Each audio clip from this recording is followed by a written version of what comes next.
Is that good, Ken? You still playing? Yeah. Oh,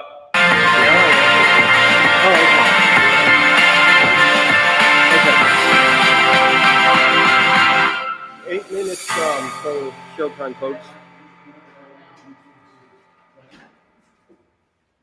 Hi, I'm Rusty Wallace. And I'm Johnny Bent. And we're no strangers to big time pain. Which is why we trust Blue Emu's pain relief product. I use it every day to keep me on the move because winning never gets old. Blue Emu pain relief products, non-greasy, deep penetrating formula gets down deep into your muscles and joints to do its magic.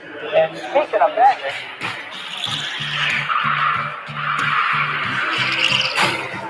Blue Emu, maximum pain relief, the official pain relief cream of NASCAR.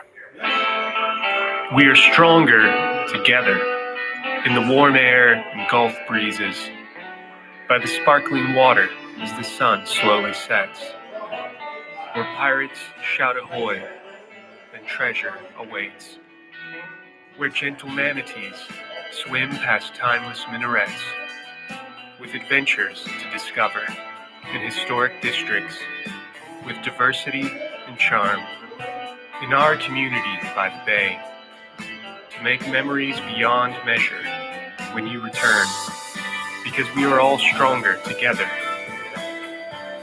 where hope always shines in the hip, urban heart of Florida's Gulf Coast beats.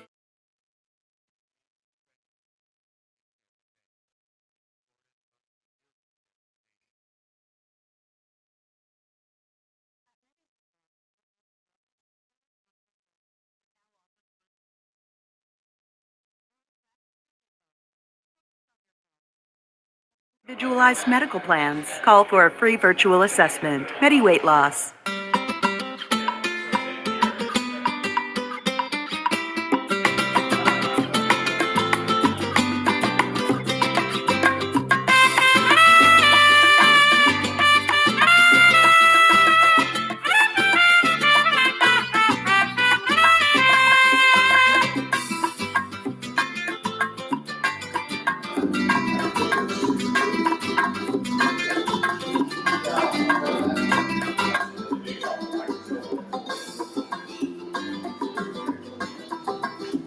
I'm going straight.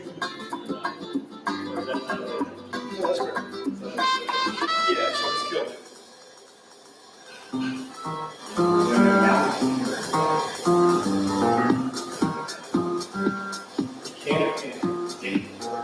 Was he under here in the last one that he put out? It was fine before now. No, you have to come to the camera. Just keep it.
Hi, I'm Rusty Wallace, And I'm Johnny Bench, and we're no strangers to big time pain. which is why we trust Blue Emu's pain relief products. I use it every day to keep me on the move because winning never gets old. Blue Emu pain relief products, non-greasy, deep penetrating formula, gets down deep into your muscles and joints to do its magic.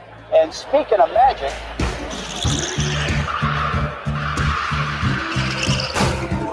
Blue Emu, Maximum Pain Relief, the official pain relief cream of NASCAR.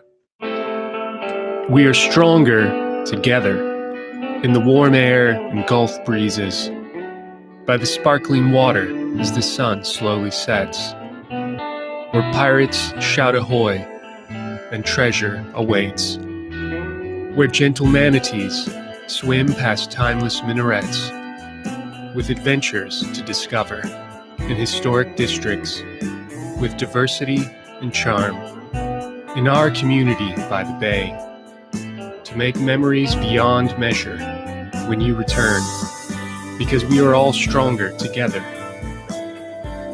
where hope always shines in the hip urban heart of Florida's Gulf Coast beats. We will be ready for you in Tampa Bay, Florida's most resilient destination. At Medi Weight Loss, your health and wellness is our top priority. We're now offering virtual tools to help keep you safe and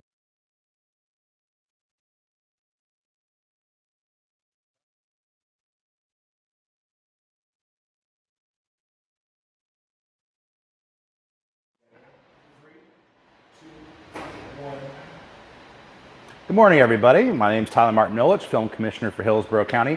Thank you for joining us for the fourth Friday in a row we've been doing these live streams.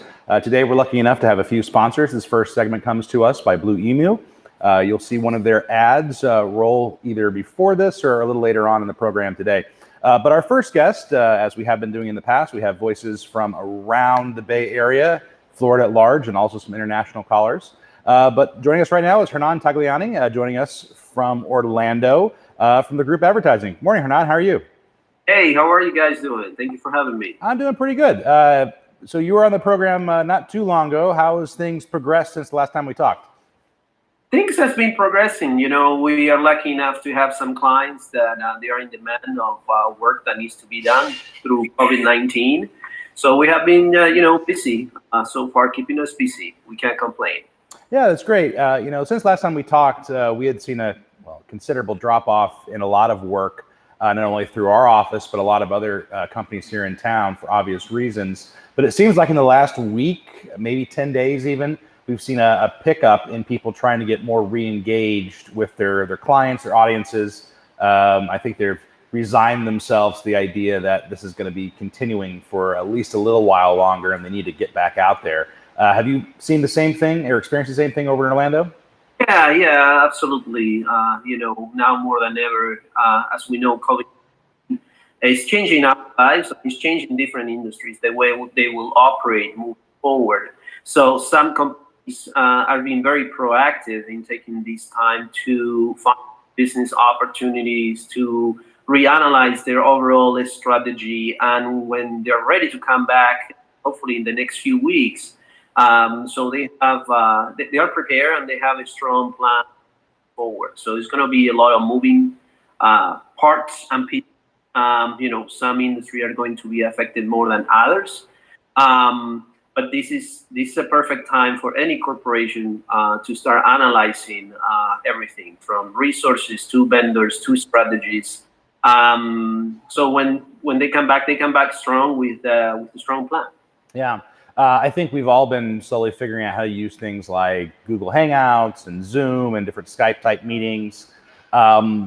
Let's assume that a company or a client perhaps doesn't have access to a full production team like they would normally have to try to get content out. And all they have is either their computer or their cell phone and access to one of those programs I mentioned, like a Zoom or a Google Hangout. Do you still think there's value in checking in daily or weekly, or at least a structured strategy to stay in touch with their clients through means like that?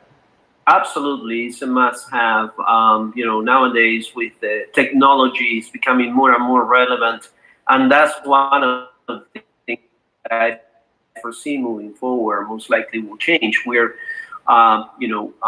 adjusting to this new norm through Google Hangout, through LinkedIn, through Zoom and some other apps. And it definitely will be a wake-up call for some corporations that even though people working from home, they can fulfill the company's need and meet deadlines. And while at the same time, they are managing better their time and spending time with the family, working from home, practicing their favorite sport or hobby, and make things happen. So I see this change moving forward for sure. Yeah. Now, last time we talked, you had mentioned one of the strategies you were recommending to clients you're working with is to strike a more empathetic tone in their marketing. And I think we've seen that across the board with other companies around the world doing something similar to that, where it's really more about just saying, hey, are you okay? We're here for you if you need us. And I think you see now the effect of just being honest upfront instead of unvarnished. It's just sort of the CEO sitting in front of a camera talking to someone. Do you think that authenticity that is sort of coming about as a result of this is going to continue on in most marketing strategies going forward? Or are we going to see a quick zip back to the highly polished, very expensive advertising that might have happened in the past? Well, what I always tell clients, the worst thing that you can do right now is nothing. Just waiting and see what is going to happen. So I always tell them, first of all, don't panic. That's the worst thing that you can do, is just sitting and waiting what is going on, or just waiting to see what is your competitor doing, and then you determine if you're going to do something or nothing. You have to act. Unfortunately, we live in a very reactive society. That's the American way, that people tend not to do anything, act until something bad happens. The best thing that you can do is, number one, is being proactive. So don't panic. Easier said than done, especially when we have a recession hitting the door. But unfortunately, you're going to go as a business owner. I'm talking me as a business owner. You're going to have to make some difficult decision. It's not a simple task. And the only thing you can control are your thoughts as a human being. So I always tell small business owners or corporations, take advantage at the present time of the different stimulus packages and tax incentives that the government is giving you. So I have friends in the industry and to clients that they already applied for those loans and those incentives, and they already start getting that, they call the PPC, I believe, or PPE money for payroll. So keeping the doors open. Yeah. Number two, I want you to get creative.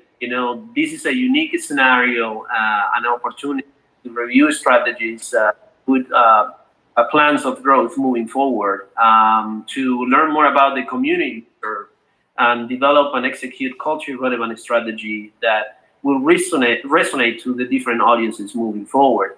And you have to be proactive, as I said before. Identify new target consumer segments that you haven't tapped in the past, and through this comeback, it will help you to outbalance the loss of profits from the general market. And that's when it comes to consideration the minority groups, in particular Hispanic market. This is a huge business opportunity for any brands or corporation moving forward that is sitting right up. And now more than ever, and especially when the new census report comes back towards the end of this year, beginning of next year, I think it's going to be a wake-up call for a lot of corporations that they have been underestimated the power of the U.S. Hispanic consumers, as the growth is domestic here, born in the U.S., second, third generation bilingual by culture, and it's driving the U.S. economy and it's driving the growth of this nation's population. So again, you have to be proactive, you have to be empathetic, you have to be supported, and now more than ever, you have to stay relevant to the consumers. That means reassuring them how your company and brand is responding to this pandemic.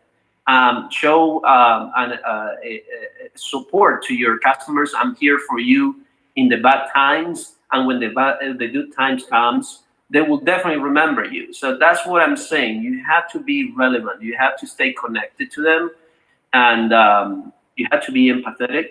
And it's a great opportunity to personalize your brand. There are different companies right now. They're doing a great job at the present time with COVID-19. One of them is the car company, Bentley. They already donated, for example, over 20,000 of cover seats and steering wheels covers for all people working on the health industry, doctors, nurses, and so forth. So it's not about the car. It's about being there for those consumers. And also Bentley has changed a little bit the way they have been communicating their overall advertising campaign. It's not about the car, it's about the places where the car takes you. Bring you that peace of mind of different places around the world. That it's definitely a great opportunity right now to be in that position. Not the sales pitch, but it's more the supported aspect of it. Yeah. So, no, all really good recommendations and advice, particularly trying to engage with more Latin American clients and consumers. I know just in the Tampa Bay area, and I think it's basically true in anywhere in Florida, there is a great Spanish language community that helps support the production community here. I know that we have a lot of Latin American commercials that shoot in the Bay Area, and I'm always trying to get production companies to reach out internationally to bring more clients here to the Bay. And with that, unfortunately, we've got to start closing out here. One last question before we go, though. Since we are coming up on Easter, and we want to make sure we spend some time with our family this morning, whether we want to or not, if we're trapped in our homes. What Easter plans do you have, and what is your favorite Easter meal side or particular food? Well, in this case, my plan is, of course, staying at home with my wife and my 2 dogs. And, we're going to change it up a little bit. And we're going to cook some ribeye steak on the grill with some good Argentinian wine, and just enjoying the company, and then, most likely go on a bike ride or walk around the neighborhood. And, of course, keeping the 6 feet distance, one from each other. But that's my. All right, that sounds fantastic. Hernan, thank you so much for joining us. Is there any last tip or piece of advice you'd like to give, either to your clients or just people in the Bay Area that might be watching? No, definitely. Be proactive, as I said before. Don't just sit and wait on something to happen. A good leader, you have to have a good defense for a good offense. So nobody's doing anything right now. This is a perfect opportunity to connect with your customers in a more relevant way, in a more personalized way, and show them that you are there in the bad times. So when the good times comes, then you already conquered the heart and their brand loyalty. So for those that they decide to, and I understand there are certain industries right now that doesn't make sense to advertise, but like Coke, for example. But those that they are in the service industry or consumer products, definitely is a great opportunity to take advantage of this captive audience that is at home. They're watching TV, they're listening to radio, they're on their mobile devices. You have to have your message out there, and be ready for the comeback. It's going to be strong for many industries. That's what I foresee. We see what is going on in China. I foresee this here in the United States for sure. Yeah. Well, thanks again, Hernan, for joining us. Where can people learn more about you and your company? Where can they go to find more out? Yeah, definitely. People, they can reach out to me and my group, the Group Advertising. Our website is thegroupads.com, and we're more than happy to help you and come up with the right marketing strategy or plan for your comeback that I guarantee you it's going to be strong. Fabulous. So we'll try to have that link to your website on the website of ours once we finish up here today. And with that, we're going to close out the segment. Once again, this particular segment was brought to you by Blue Emu, which is an arthritis cream. You'll see one of their commercials either before or after this segment coming up. We hope you stay tuned for the next hour and a half. We have some really great guests coming up. Joining us here in a few minutes is going to be journalist Paul Guzzo. But later in the program, we're going to have a psychologist, a weight loss doctor. We have an amazing corporate executive chef coming. Just a great variety of people joining us today. So with that, thanks again, Hernan. And for those tuning in, stay with us. We'll be back after the break. Thanks.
Hi, I'm Rusty Wallace, And I'm Johnny Bench, and we're no strangers to big time pain. which is why we trust Blue Emu's pain relief products. I use it every day to keep me on the move because winning never gets old. Blue Emu pain relief products, non-greasy, deep penetrating formula, gets down deep into your muscles and joints to do its magic. And speaking of magic,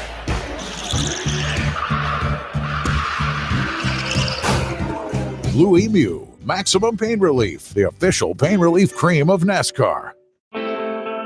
We are stronger together in the warm air and Gulf breezes, by the sparkling water as the sun slowly sets, where pirates shout ahoy and treasure awaits, where gentle manatees swim past timeless minarets, with adventures to discover in historic districts, with diversity and charm, in our community by the bay, to make memories beyond measure when you return, because we are all stronger together, where hope always shines in the hip urban heart of Florida's Gulf Coast beats. We will be ready for you in Tampa Bay, Florida's most resilient destination. At Medi Weight Loss, your health and wellness is our top priority. We're now offering virtual tools to help keep you safe and on track with your weight loss goals. Focus on your health and lose weight with our individualized medical plans. Call for a free virtual assessment. Medi Weight Loss.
Hi, I'm Rusty Wallace, And I'm Johnny Bench, and we're no strangers to big time pain. which is why we trust Blue Emu's pain relief products. I use it every day to keep me on the move because winning never gets old. Blue Emu pain relief products, non-greasy, deep penetrating formula gets down deep into your muscles and joints to do its magic.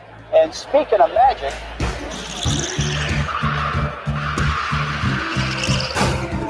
Blue Emu, maximum pain relief, the official pain relief cream of NASCAR.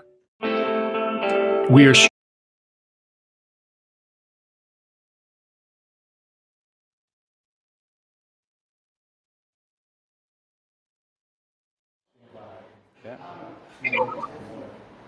All right. Welcome back, everybody. My name is Tyler Martinovich, Film Commissioner for Hillsborough County. Thanks for joining us again. Right now, we are joined by writer and journalist Paul Guzzo. How's the overnight family man doing? I'm stressed. I'm exhausted, living in chaos. But besides that, I mean, everybody's healthy, so I can't complain. That's great. And for those that are joining, you might notice that Paul is in his car. Why are you in your car right now, Paul? I have 4 kids, a dog, and 2 cats, and we're all living in what we call self-isolation. So my house is chaos, it's loud, and we could not put in a word edgewise, in there. Typically, when I'm doing interviews for the newspaper, I'm walking the neighborhood. I take my dog for a walk and I record everything on an app on my phone. But today apparently is lawn day in my neighborhood. So my neighborhood is loud. And I'm apparently the only one in my neighborhood who cuts his own grass. I've learned since being in self-isolation. I do not envy you any of those things right now, but we do appreciate you joining us. So let's talk a little bit about what you're covering in the news media right now. I know that you've just been moved over to the features desk, if I'm not mistaken. Is that correct? Yeah, I got moved over to features this week. I'd been on the Metro desk for the past few years, which is you're covering a lot of breaking news, but so much of what I was doing was feature-y anyway. So when they were kind of restructuring the newsroom, they decided to move me over to features. So I'm kind of off breaking news, but I mean, with coronavirus, it kind of all hands on deck for everything. Yeah. There's no really beats anymore, just blurred lines, and I'm doing everything. But the weird thing is, though, the features desk looks just like my Metro desk, my white couch in the living room. So no furniture upgrade for you. Let's talk about just the state of the Tampa Bay area. What kind of human interest stories are you seeing pop up as a result of COVID-19? I'm sorry, can you repeat that? Yeah, what kind of human interest stories have you seen come up as a result of COVID-19? Well, I mean, it's touched everything. I mean, you know, one of the first stories I wrote on this was how it shut down the film industry temporarily. Yeah. I've written about daycares, how, 2 months ago, we would never consider daycares to be essential. A lot of people, an essential activity, an essential business. A lot of people are wondering why daycares are open, but schools are not. Aren't daycares as germy? Couldn't it spread there? And the answer is yes. But the daycares are taking extra precaution, and they have to stay open because the essential workers, the grocery store workers, the health workers, law enforcement, they still need someone to bring their children now that there's no school. Yeah. It's much places like the Ronald McDonald House. They shut down the one in Tampa because visitation at Tampa General, you now cannot come and go as you please if you've got a child there. So the Ronald McDonald House gives families a place to stay while their kids are undergoing procedures here in Tampa for like cancer. So since people can't come and go at the hospital, the Ronald McDonald House in Tampa was no longer necessary. So that's temporarily suspended. I mean, it's touching everything. I mean, if you name it, it has impacted it. I mean, including my job. I mean, without events happening, without businesses opening, there are no advertisements. There's nothing to advertise. So we've cut down to 2 days a week print, just Sunday and Wednesday, because there's no one to advertise because there's nothing going on. Yeah. And you had a really great story earlier this week from a St. Pete resident, Mo Solomon, who gave a first-person interview about how he dealt with COVID-19. I mean, he almost died in the hospital, right? Yeah, apparently. It's weird. I'd never even met Mo. I think he was working for an animation company in St. Pete a few years back, and he used to message me with story ideas. Never did anything, but we became Facebook friends. And I don't think he ever popped up on my feed. And then as he was updating from the hospital, his battle with coronavirus, with so many people liking and commenting, with appearing on my feed. And he was giving an in-person account as he went about how he was fighting the virus, what he was going through. It was tragically fascinating to watch, and read, but luckily, well, not luckily, due to the good healthcare, he pulled through. Yeah, and full disclosure, I've known Mo for 20 years. I was at his weddings, and it was amazing just the community response too as a result of that article. It's very expensive, obviously, to go to a hospital. And after he got out, he posted a GoFundMe and raised almost $10,000 to cover his hospital bills in a matter of hours, which was fantastic. I noticed that. You can tell the guy's got a lot of friends. Yes. I don't know him personally, never met him. You can tell he has a lot of friends. Yeah, but I think he's just emblematic of a million other stories like that going on with people battling this virus. What has been the overall attitude and climate of people you've been interviewing lately about COVID-19? Are they supportive of this shutdown? Are they understanding, or is there a palpable frustration? I'm sorry, could you repeat that? Yeah, I was just asking, what has your experience talking with people in the community been as a result of COVID-19? Are they frustrated about the closures? Are they understanding? What's the temperature of the people you're talking to? I've not talked to anybody who's doesn't understand it. Everybody I've talked to seems to understand this is necessary. Obviously, everybody is frustrated. Everybody's upset. Everybody wants to get back to normal life. I've not talked to anybody who doesn't agree with what we're going. Now, I've written stories about that. I helped cover the church issue last week. Yeah. And there are definitely some local churches who feel that they should be allowed to stay open. The governor agrees with them. But again, for the most part, business owners, everybody is scared, frustrated, but they all understand. I mean, perhaps the best example is the owner of the Blind Tiger. I interviewed him for a story about Ybor City. I ended up not using his interview in the story. But I mean, this is a guy, he was devastated while talking about all the employees he's had to temporarily send home. Yeah. But at the same time, he understands, like, hey, this is what we have to do, because it's better to do this now and get it, than have this dwindle or, linger on for another year and have, tens of thousands more people die than necessary. Yeah. I find it almost ironic that, there's such a lack of advertising right now for newspapers for obvious reasons. Of course, people are shut down. But I think there was such a, how do I say, people were so frustrated with just covering politics daily. This almost feels refreshing as far as the news cycle goes. That's a terrible way to couch that. But it feels like people are more engaged than ever with media sources to see what's going on out there. I mean, journalists have never been more necessary or needed than a time like this. Yeah, we have been declared essential workers. So all you haters can take that.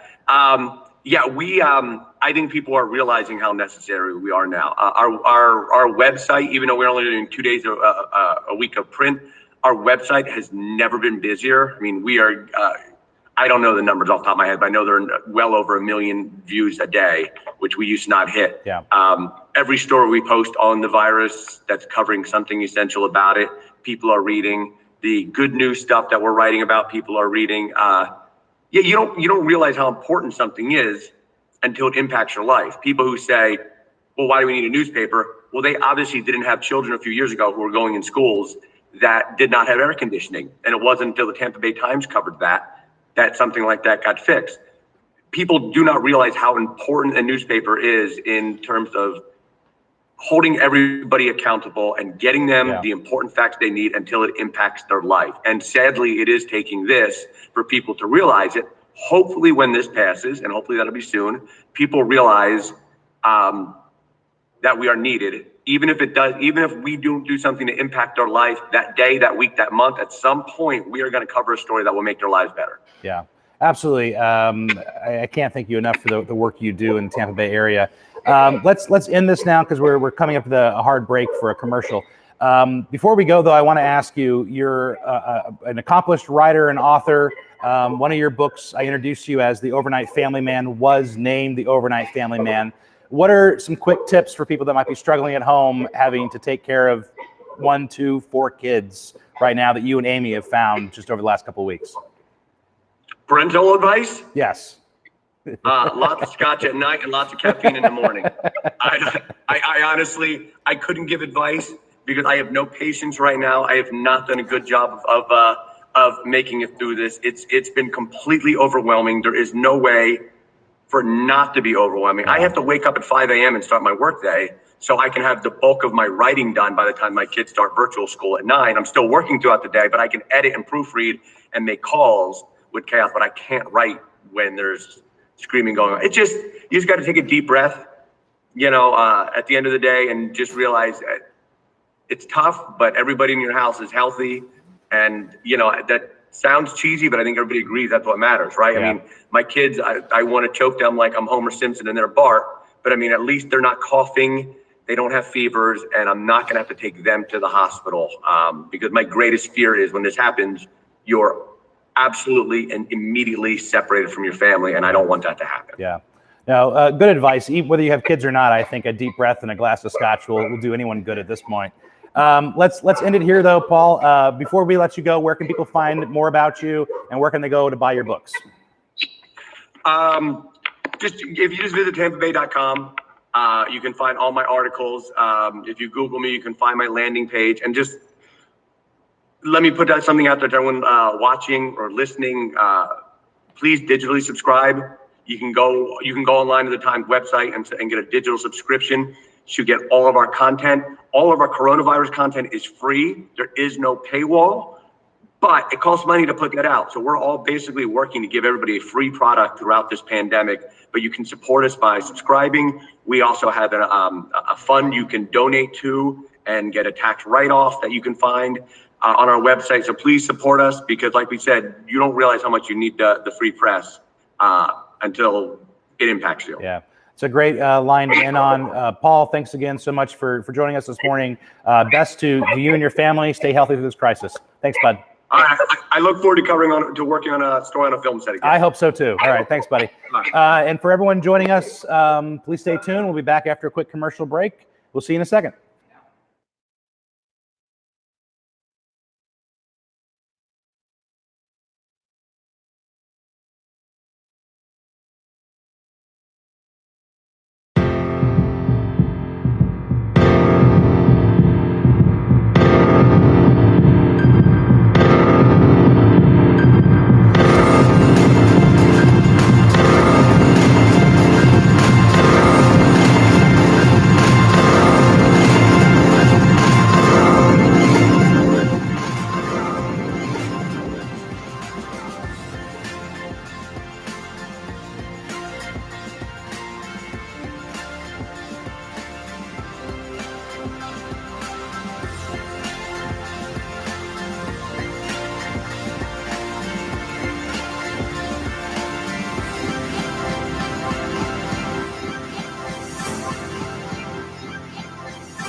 Hi, I'm Rusty Wallace. And I'm Johnny Bent. And I'm Rusty Wallace. And I'm Johnny Bent. Which is why I'm Rusty Wallace. And I'm Johnny Bent. Which is why I'm Rusty Wallace. And I'm Johnny Bent. And I'm Rusty Wallace. And I'm Johnny Bent. And I'm Rusty Wallace. And I'm Johnny Bent. And I'm Rusty Wallace. And I'm Johnny Bent. And I'm Rusty Wallace. And I'm Johnny Bent. And I'm Rusty Wallace. And I'm Johnny Bent. And I'm Rusty Wallace. And I'm Johnny Bent. And I'm Rusty Wallace. Maximum pain relief. Pain relief cream of NASCAR. Pain relief cream of We are NASCAR. stronger together. We are in the warm air and Gulf breezes. We are in the warm air by the sparkling waters. The sun slowly sets. The pirates shout ahoy. The treasure awaits. Where gentle manatees swim past timeless minarets. With adventures discover the historic districts with diversity and charm. In our community by the bay, in our to make memories beyond measure, make you turn beyond measure, because we are all stronger together. Because we are all stronger where hope always shines in the hip urban heart of Florida's Gulf Coast beach. We will be ready for you in Tampa Bay. Florida's most resilient destination. Florida's most resilient destination. At MediWeight Loss, your health and wellness is our top priority. You're now offering virtual At MediWeight Loss, you're now offering virtual At MediWeight Loss, you're now offering virtual At MediWeight Loss, you're now offering virtual At MediWeight Loss, you're now offering virtual At MediWeight Loss, you're now offering virtual At MediWeight Loss, you're now offering virtual At MediWeight Loss, you're now offering virtual At MediWeight Loss, you're now offering virtual At MediWeight Loss, you're now offering virtual At MediWeight Loss, you're now offering virtual At MediWeight Loss, you're now offering virtual At MediWeight Loss, you're now offering virtual At MediWeight Loss, you're now offering virtual At MediWeight Loss, you're now offering virtual At MediWeight Loss, you're now offering virtual At MediWeight Loss.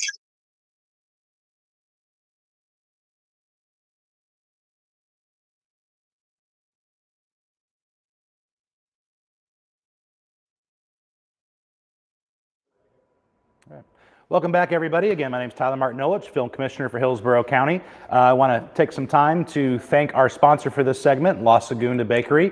We'll have the owner and operator on a little later on in this segment, but we appreciate them helping us keep this broadcast going every Friday. And joining us right now is industrial psychologist Albert Murillo. Morning, Albert. How are you? Morning. How are you doing, sir? I'm doing pretty good. So the first question I've been asking everyone is just, how are you personally doing through this crisis? I'm doing very well. It's really, to be honest with you, as you mentioned, my background is in industrial organizational psychology, which is a study of human behavior in the work environment. I know we're going to discuss some things today, but to be clear that I'm not a clinical psychologist, clinician. I have looked into things in the past, but I don't have that specific background, but I definitely have knowledge in it. Some of the things that I've been doing, it's really about a mindset. It's really about how you take the circumstances and how you apply that mindset. The way I've been handling it is that these circumstances are happening whether I like it or whether I don't like it. And it's up to me. I have 100% control and power over my ability of how I interpret this. I can interpret it as something positive, or I can work on different things to start growing and look at things from a positive light, or I could look at it as negative, kicking rocks, being upset, can't do this, can't do that. Either way, we're still going to go through it. It's really just about how your mindset and how you do it. So I try to look things in a positive light. Doesn't always work out, but I do my best to try to refocus and understand that my goal is to make sure that I look at this from a positive perspective. Yeah. So I'm doing well. Thank you. Well, I appreciate that. And just a ground level here, we can sort of get into some deeper questions in here in a second. But what are some of the things the average person might feel at this moment if they're either a business owner or employee and now finding themselves distressed because they've been let off or furloughed, or they're the boss and they're having to let their employees go? Is there like a 7 stages of grief style emotional processing that most people go through in these situations?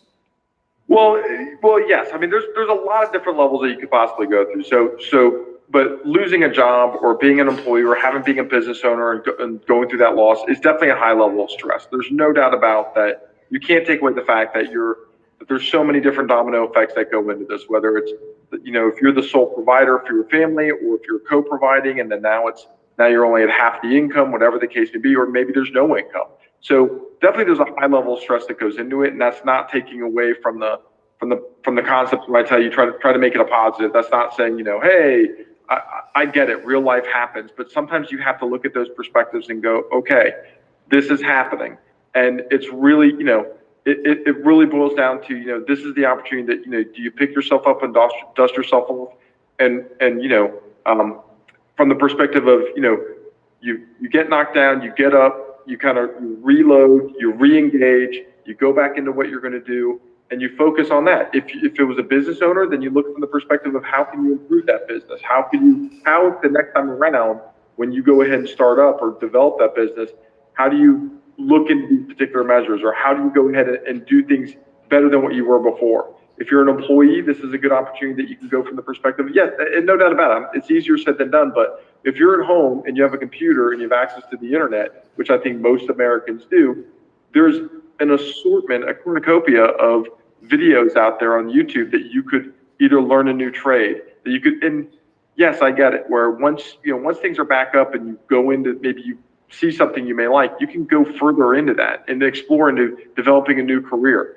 A lot of people, before all this happened, you go from the perspective, not everybody had this high level of job satisfaction. Well, now this is an opportunity to fix that, to make a difference. And from the negative perspective, yes, a lot of people lost their jobs. From the positive perspective, and this is where I talk about the mentality, where there's going to be a lot of people hiring once this thing opens up again. So that's another opportunity to kind of either work on that resume or get a new set of skill sets, or look at skill sets that you want to improve on that you think that will be able to get you to that next level. Yeah. So let's say I've just been fired. I've just fired someone. What are some tools or exercises that I might want to try or implement that will help me channel any anger or frustration I might be having as a result?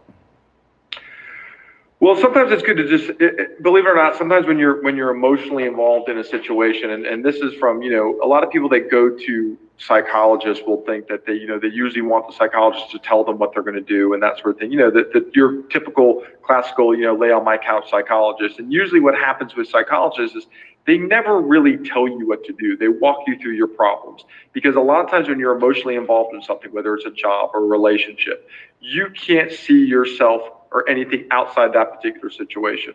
And sometimes from the perspective that, if you lost your job, there's no matter how much getting upset and being angry and all that sort of thing is going to fix it. Those are all natural emotions. They're totally okay to happen.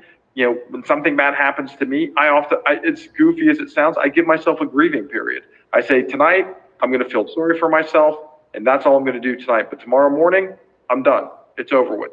I'm going to pick up the pieces and start fresh and start on a path of what the solution is going to be. So from that respect, I would say that, somebody can take a step back, take a sigh of relief.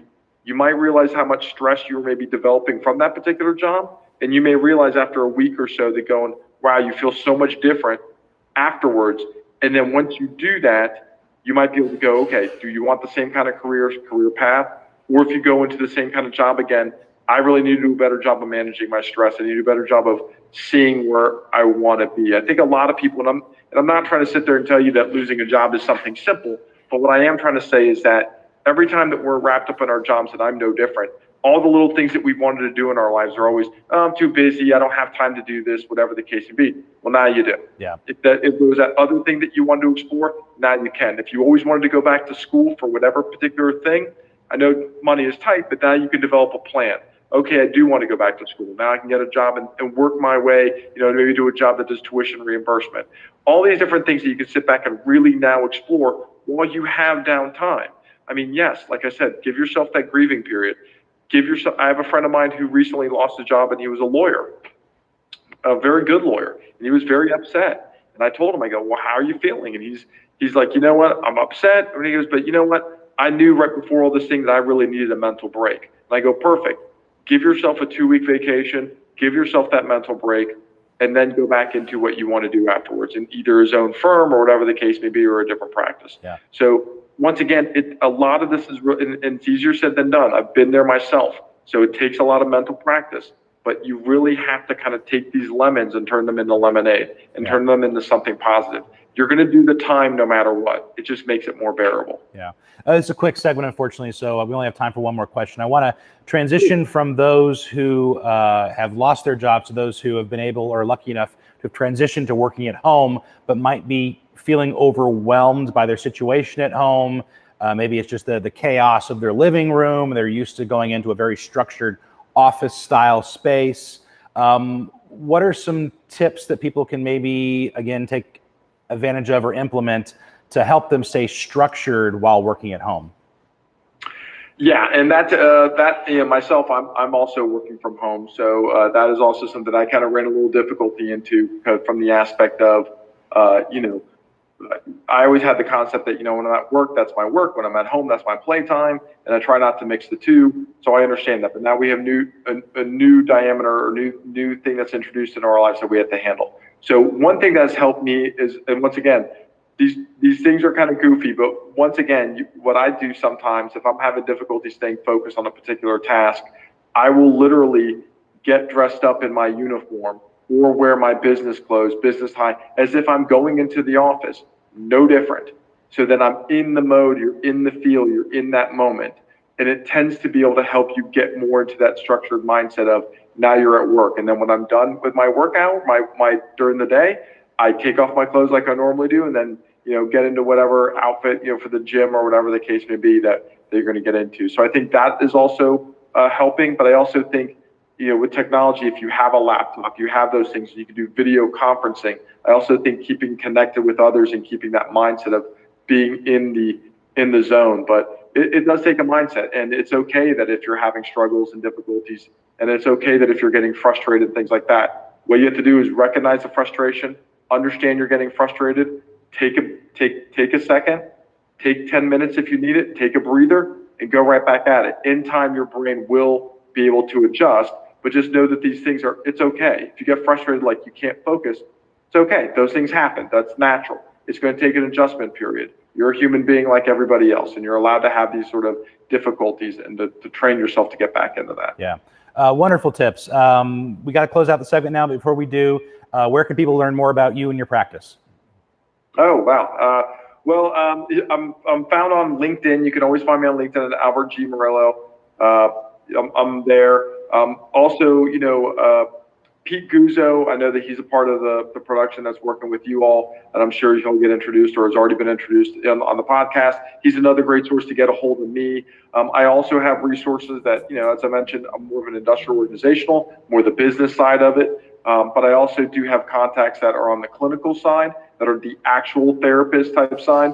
So that is also something that if somebody reaches out to Peter, reaches out to me, that they're in some serious help or need, I could try to point them in a direction that somebody could at least point them in a direction of some sort of help or whatever the case may be.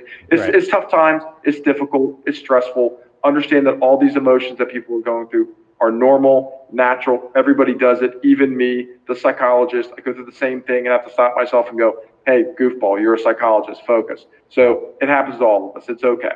All right. Well, we appreciate that, and we'll make sure your information is linked somewhere on our website after we finish this today.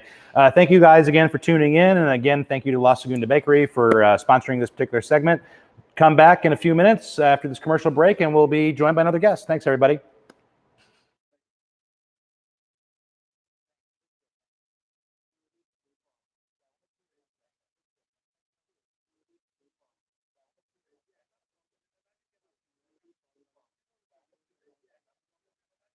Hi, I'm Rusty Wallace. And I'm Johnny Bench. And we're no strangers to big time. Hi, I'm pain. Rusty Wallace. And I'm Johnny Bench. And we're no strangers to big time. Hi, I'm Rusty Wallace. And I'm Johnny Bench. And we're no strangers to big time. Hi, I'm Rusty Wallace. And I'm Johnny Bench. And we're no strangers to big time. Hi, I'm Rusty Wallace. And I'm Johnny Bench. And we're no strangers to big time. Hi, I'm Rusty Wallace. And I'm Johnny Bench. And we're no strangers to big time. Hi, I'm Rusty Wallace. And I'm Johnny Bench. And we're no strangers to big time. Hi, I'm Rusty Wallace. And I'm Johnny Bench. And we're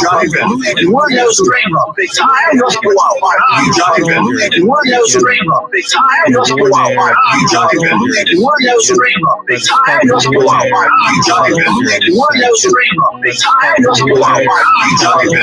no strangers to big time. Hi, I'm Rusty Wallace. And I'm Johnny Bench. And we're no strangers to big time. Hi, I'm Rusty Wallace. And I'm Johnny Bench. And we're no strangers to big time. Hi, I'm Rusty Wallace. And I'm Johnny Bench. And we're no strangers to big time. Hi, I'm Rusty Wallace.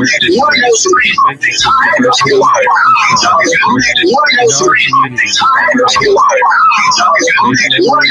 Johnny Bench. And we're no strangers to big time. Hi, I'm Rusty Wallace. And I'm Johnny Bench. And we're no strangers to big time. Hi, I'm Rusty Wallace. And I'm Johnny Bench. And we're no strangers to big time. Hi, I'm Rusty Wallace. And I'm Johnny Bench. And we're no strangers to big time. Hi, I'm Rusty Wallace. And I'm Johnny Bench. And we're no strangers to big time. Hi, I'm Rusty Wallace. And I'm Johnny Bench. And we're no strangers to big time. Hi, I'm Rusty Wallace. And I'm Johnny Bench. And we're no strangers to big time. Hi, I'm Rusty Wallace. And I'm Johnny Bench. And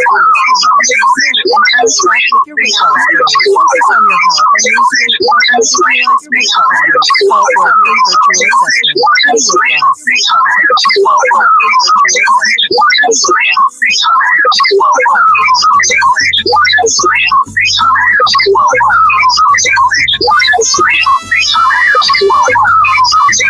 on your health and lose weight without individualized weight plans. Call for a free virtual assessment. Any weight loss. Call for a free virtual assessment.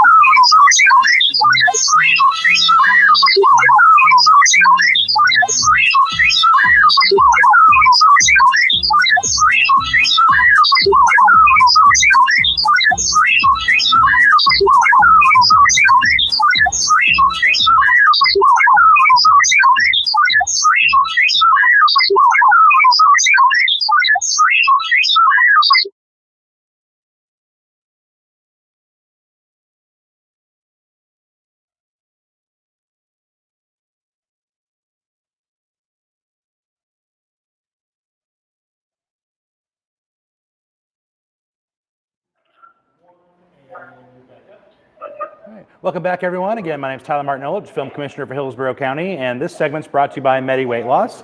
And we are lucky enough to be joined by Dr. Gretchen from Medi Weight Loss. You all might remember her from last week. Good morning, Dr. Gretchen. How are you? Hi, good morning. How are you? I'm fantastic. How are you doing between last week and this week?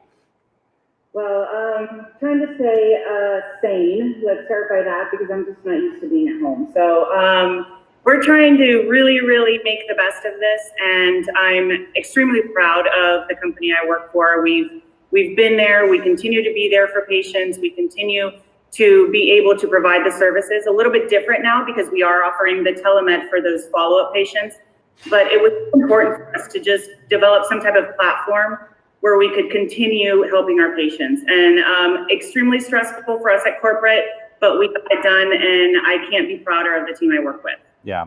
Well, we certainly appreciate you joining us for this segment. So my first question is, immune health is so important at the moment, just trying to stay safe and healthy. Obviously, the risks from COVID are numerous, but just getting sick at this time could also be very dangerous for you if you had to go to a hospital or a clinician where you might be inadvertently exposed to COVID. So we want to be able to stay healthy and sane inside. What are some tips for boosting your immune health?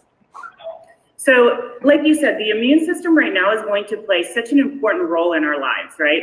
So we are exposed every day to different things and to different scenarios where it could be dangerous. So we want to identify the things that are beneficial to our immune system, so what our immune system loves, and we want to make sure we avoid those things that the immune system doesn't like.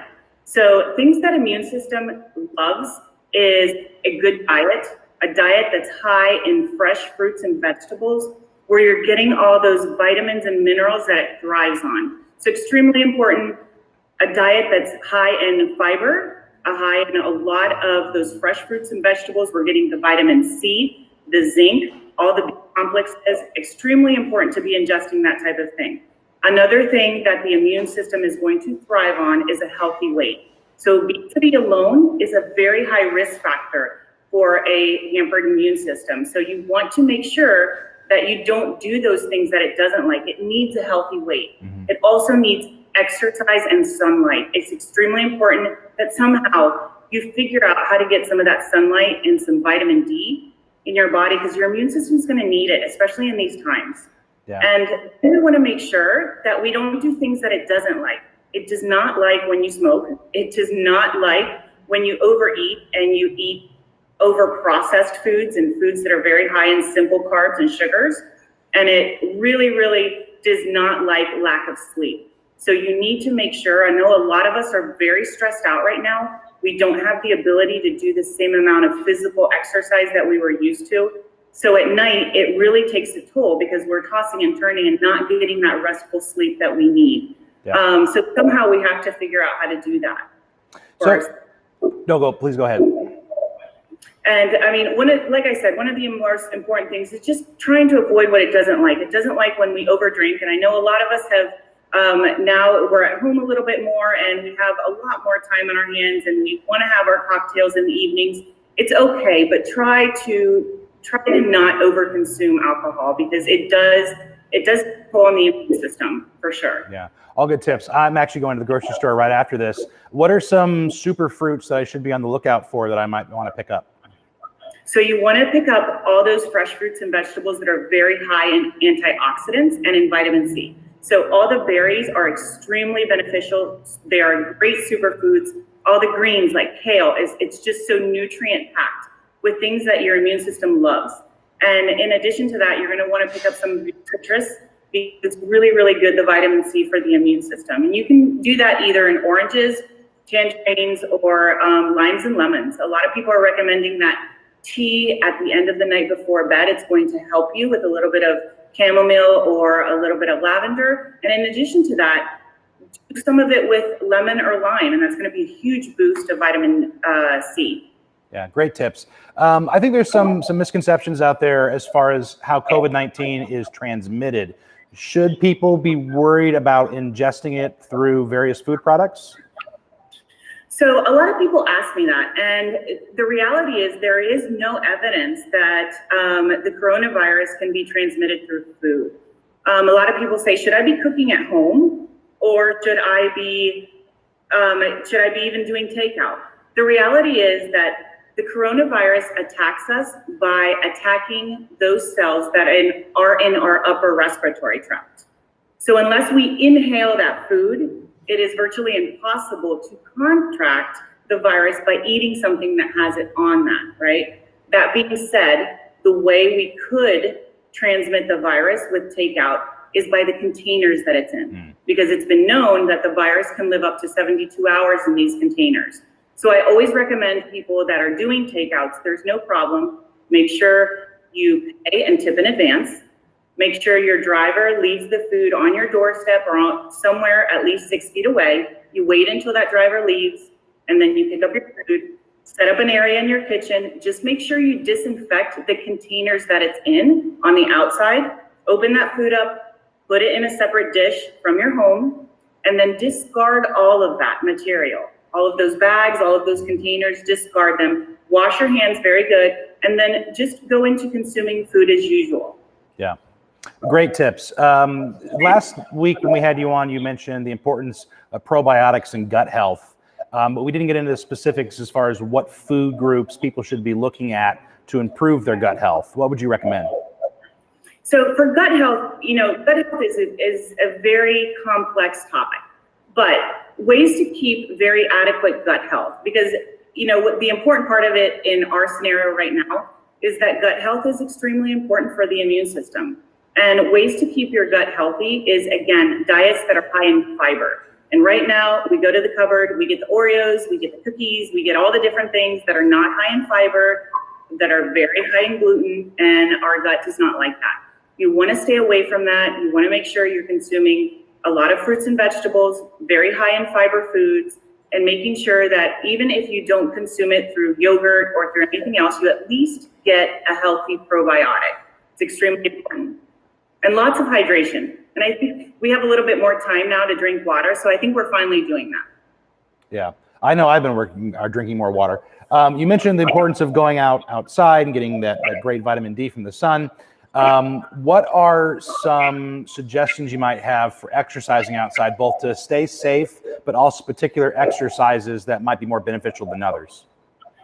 Yeah, so it's really important that somehow we get outside. Like I said, vitamin D is vital to the immune system. So let's try to somehow be able to practice social distancing and still being able to get outside.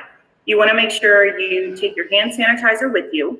Right? You want to make sure that if you do touch any surface, you're able to sanitize your hands immediately. You want to keep that safe social distance of 6 feet. If you see somebody that just wave. I think everybody understands right now that we're trying to keep that distance. Make sure that you disinfect your phone. I can't stress that enough for people. Disinfect those phones. We touch them constantly. Make sure that you're disinfecting your hands and disinfecting those phones. Just keep safe distance from other people, but do get your exercise. And the more cardio you get and the higher heart rate you get with your heart, it's better for your overall wellness. So it's extremely important. Try to get out there and exercise. Just do it in a safe way, folks. Yeah. Great tips all around. Really appreciate that. Unfortunately, we have to close out the segment. We want to take a moment to thank you, Dr. Gretchen, for joining us again this week.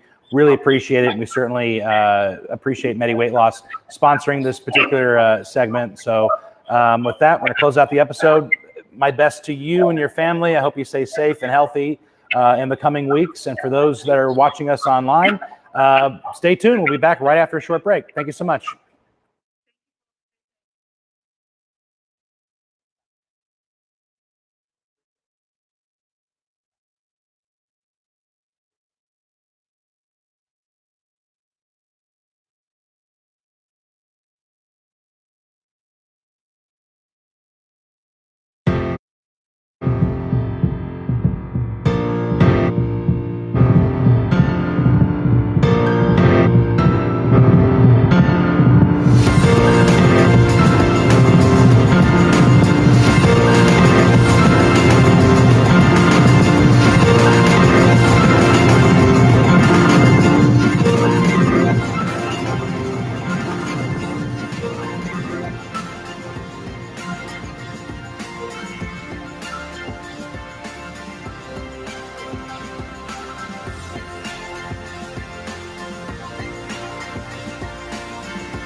Hi, I'm Rusty Wallace. And I'm Johnny Bench.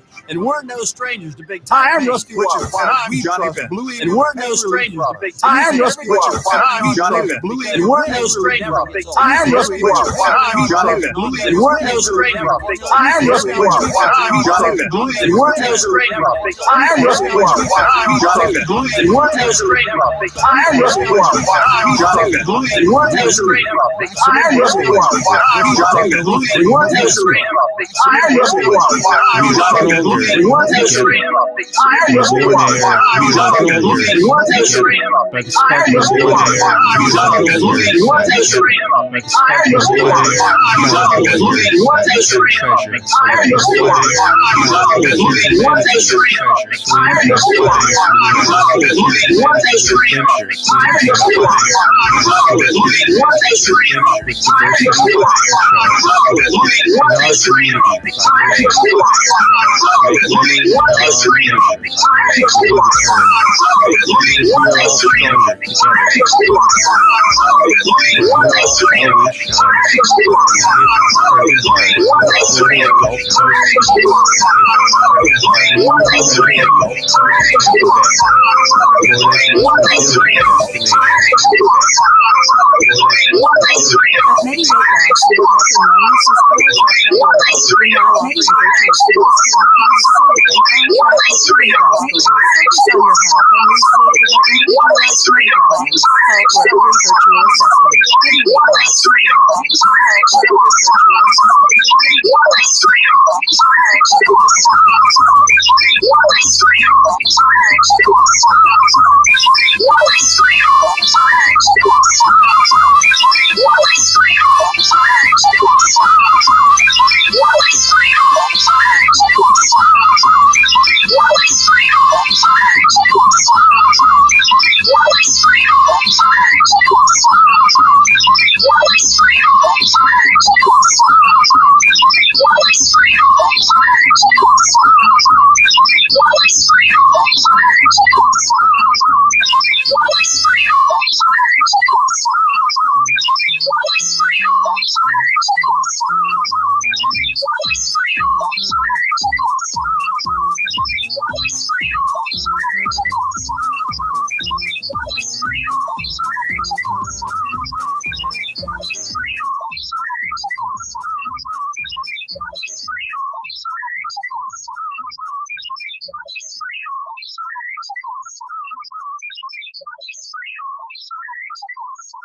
All right, everybody. Thank you for joining us again for another segment. This segment is brought to us by the Epicurean Hotel and the Elvage restaurant inside of the Epicurean. We'll be having their executive chef joining us shortly.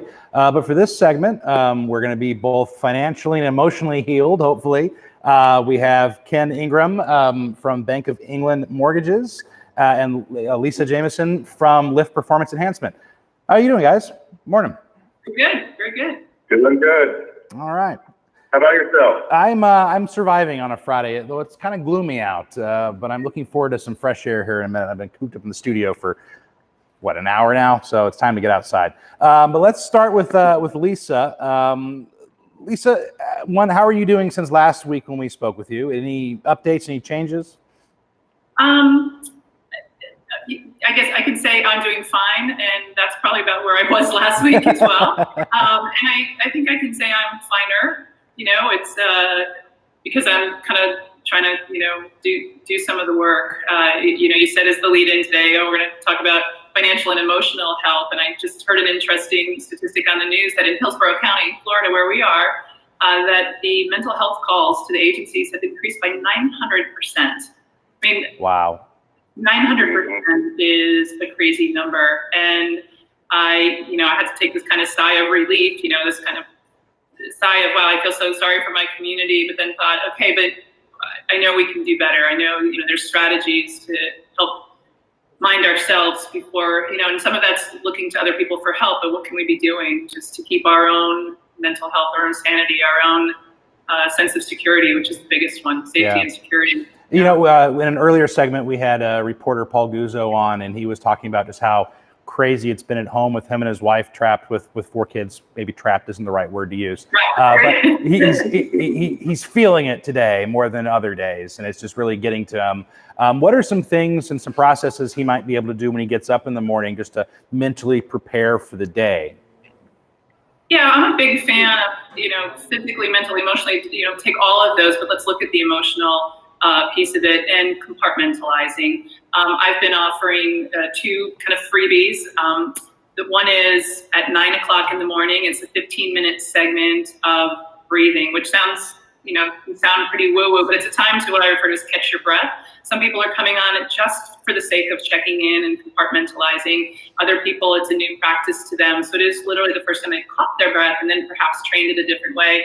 And then it is, again, at 7, I'm going live and doing kind of a wind down. So it's, a gentle stretching or yoga or just movement posture to help kind of catch your breath one more time. So it's just 2 times a day, and they're short, they're 15, 20 minutes.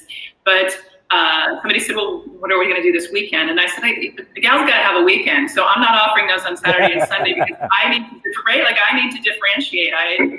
Many times we don't even know what day of the week it is. So says the woman who lives alone too. I don't have 4 kids that I'm trying to homeschool. All I do is kind of focus on myself and my clients and my friends. Yeah.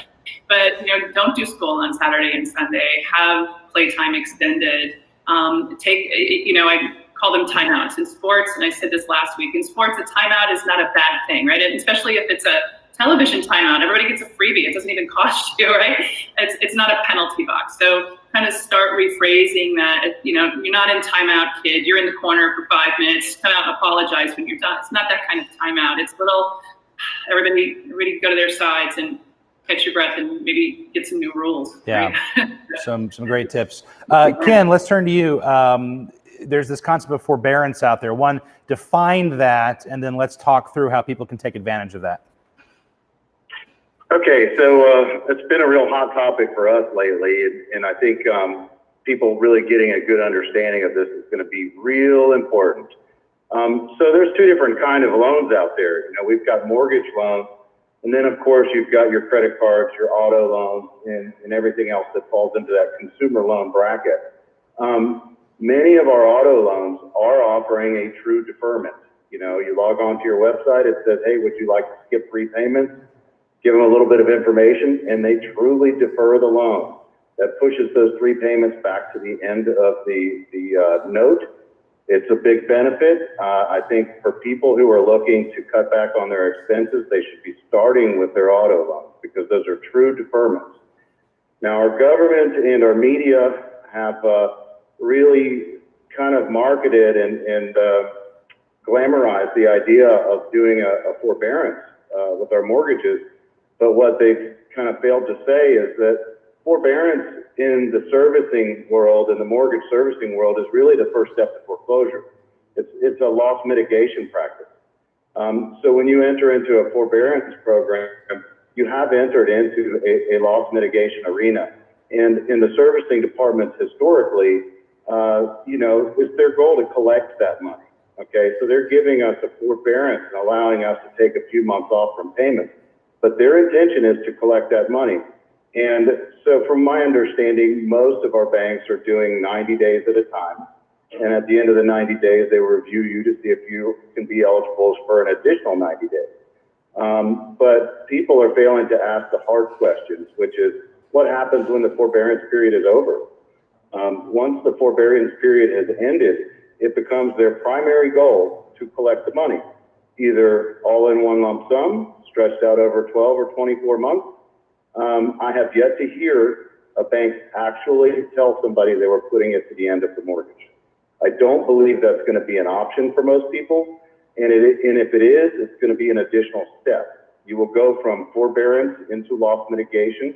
Then you will be doing a formal application for a loan modification, which would extend the term of your loan. Now, I don't want to discourage those people that really, really need this, because what else are you going to do? But for those of us that are just thinking about, looking at it like a freebie month, just be prepared to have your payment go up dramatically when that forbearance period is over. And you will already be in loss mitigation, and the calls will be aggressive, and it won't be nice.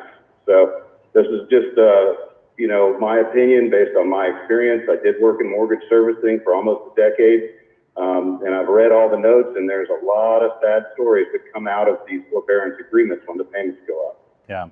It is a dangerous, dangerous thing. Have you seen? I know credit lines have been deteriorating rapidly for a lot of people, certainly small businesses. Have you seen any credit card companies following suit with any sort of forbearance where people are able to push off credit card payments without it being totally detrimental as far as an increase in interest?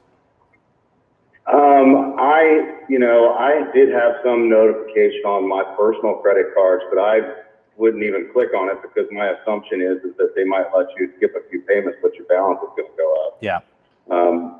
Would probably be a real last resort item too.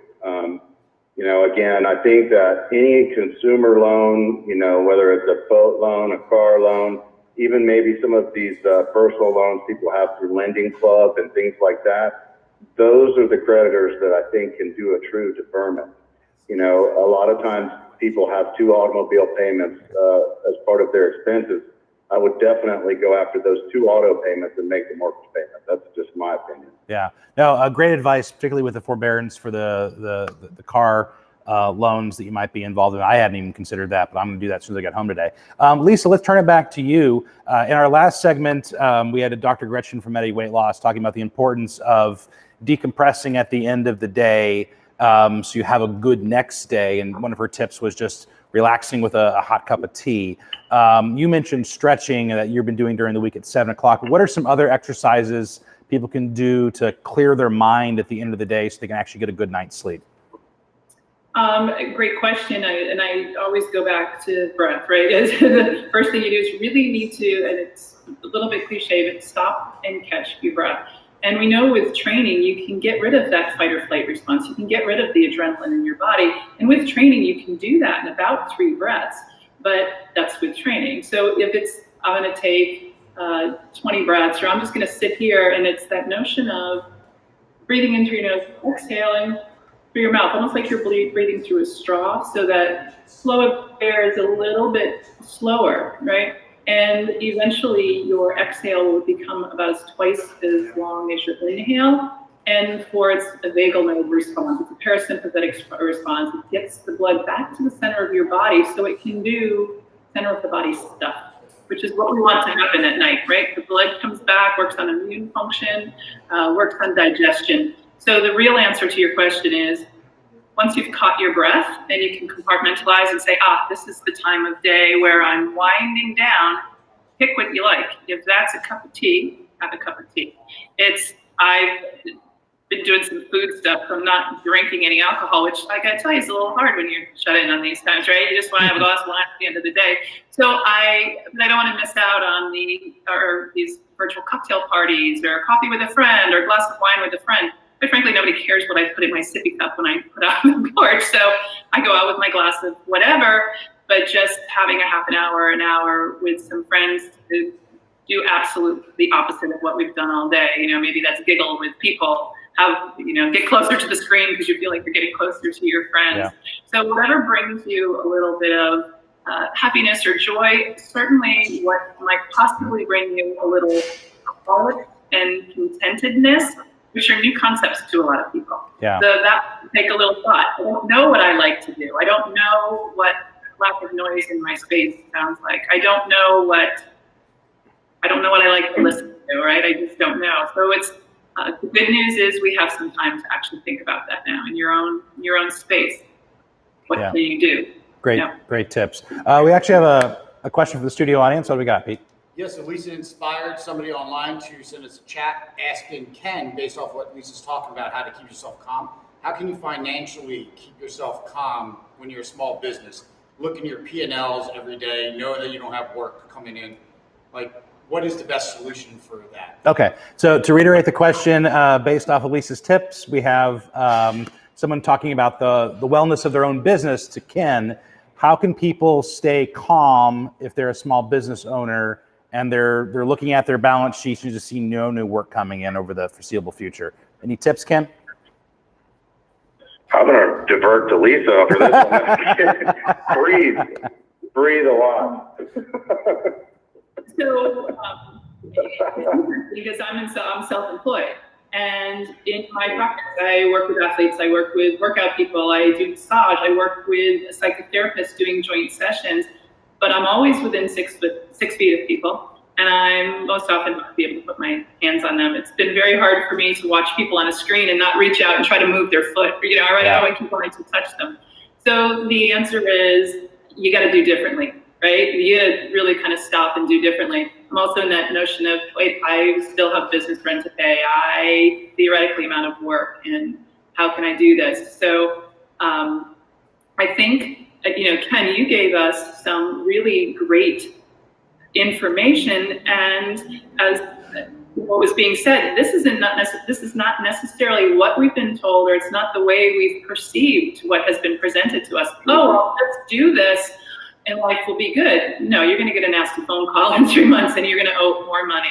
So as much as that wanted to make me jump when that happened, making me want to actually cry a little bit, right? I thought, wow, but can you imagine, I got that information now and I could say, okay, what am I going to do with it? I can now have a new action starts now. If I acted on what I thought I heard or what they wanted me to believe, and in 3 months I got that call, the adrenaline would be worse, right? Trying to fix that would be worse. So I think there's this beauty in getting Ken on the phone, hearing that information, even though that wasn't necessarily kind of gentle information to hear. It works of reason. And if we don't want to believe Ken, we go talk to somebody else and see what's really being offered. But we're armed with more information, and now we can ask our lenders. Yeah. And I think the point with that is if that's something that is necessary for your household, then start thinking about the workout plan. Start establishing that plan, because that's going to take away some of that anxiety, and back to writing our P&Ls and whatnot. I mean, my business has changed a lot through this as well. I'm sure everybody's has. And for those of us who are self-employed and we're leading an organization, when you wake up, you have to have a plan every day. And if you fail to plan and you fail to act regardless of the situation, that's going to create that downward spiral, at least for me. Even though things are a little bit different, maybe there are contacts that you've been trying to make over the years that you couldn't get through the door because they were so busy or they were so captivated by a different vendor. Now's a great time to strike. I mean, we've had growth in the last 2 weeks just because we're paying attention to people while nobody else is looking, and courting people and spending time and developing these relationships that hopefully, when we come out of all this, they'll still be there. Yeah. Well, we got to end the segment. If I can wrap everything up, it sounds like we need to breathe. We need to arm ourselves with knowledge, and we need to lean on experts like yourself, Ken, who might be able to give us some tips so that we can activate a plan to get through this. So thank you guys both so much. It doesn't feel like a holiday weekend, but it is. So happy Easter or Seder to both of you. And speaking of Easter, in our next segment coming up, we have executive chef Philbin from the Epicurean Hotel, who'll be giving us some tips on Easter dinner, how to prepare it, and also what they can do if you're local and you don't want to cook. You can go to the Epicurean to pick up the perfect Easter meal. So with that, we thank everyone for watching. Tune in after the break. So with that, we thank everyone for watching. Tune in after the break. So with that, we thank everyone for watching. Tune in after the break. So with that, we thank everyone for watching. Tune in after the break. So with that, we thank everyone for watching. Tune in after the break. So with that, we thank everyone for watching. Tune in after the break. So with that, we thank everyone for watching. Tune in after the break. So with that, we thank everyone for watching. Tune in after the break. So with that, we thank everyone for watching. Tune in after the break. So with that, we thank everyone for watching. Tune in after the break. So with that, we thank everyone for watching. Tune in after the break. So with that, we thank everyone for watching. Tune in after the break. So with that, we thank everyone for watching. Tune in after the break. So with that, we thank everyone for watching. Tune in after the break. So with that, we thank everyone for watching. Tune in after the break. So with that, we thank everyone for watching. Tune in after the break. Start your journey to be able to replicate Easter. You can start your journey to be able to replicate Easter. Gourmet Mile. All of these recipes, all of this information is changing on a weekly basis. These recipes so we can have a good time. So I'm Chef Jeff Davies. Joining me tonight is Chef Jason Bam. I'm Chef Jeff Davies. It's good to see you back here doing another Jason Bam. That's about it. It's good to see you back here doing another Jason Bam. Really good to see you. It's good to see you back here doing another Jason Bam. So now we're going to take another dish.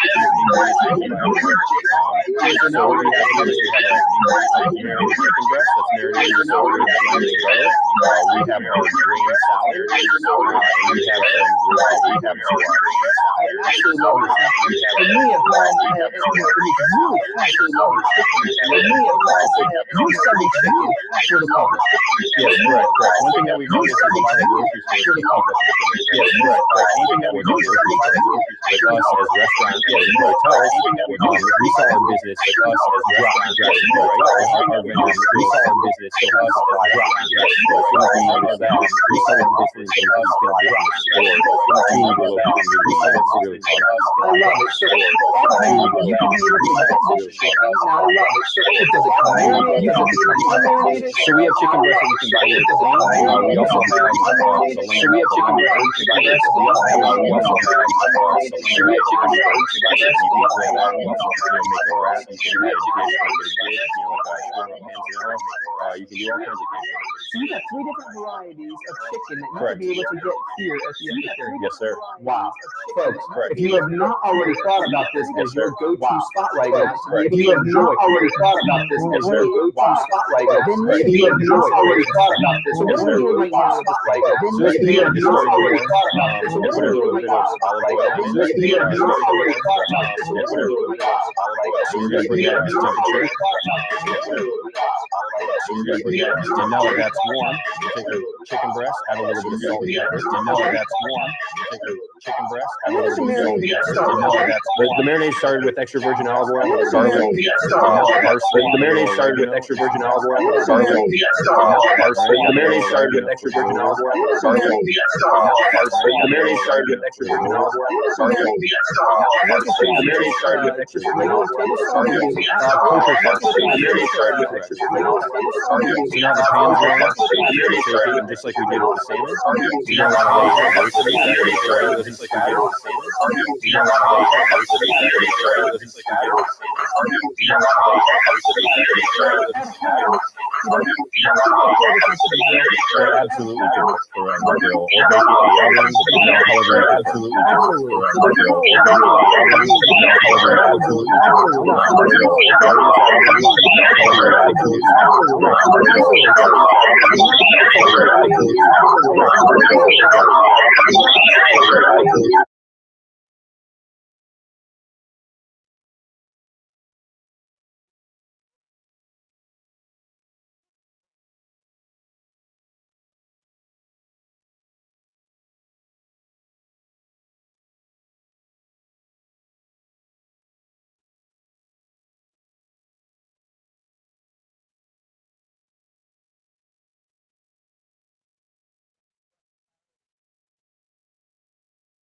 All right. Welcome back, everyone. My name is Tyler Martinovich, Film Commissioner for Hillsborough County, and joining us this segment is Chef Jeff Philbin from the Epicurean Hotel and the Elvage Restaurant. How you doing, Jeff?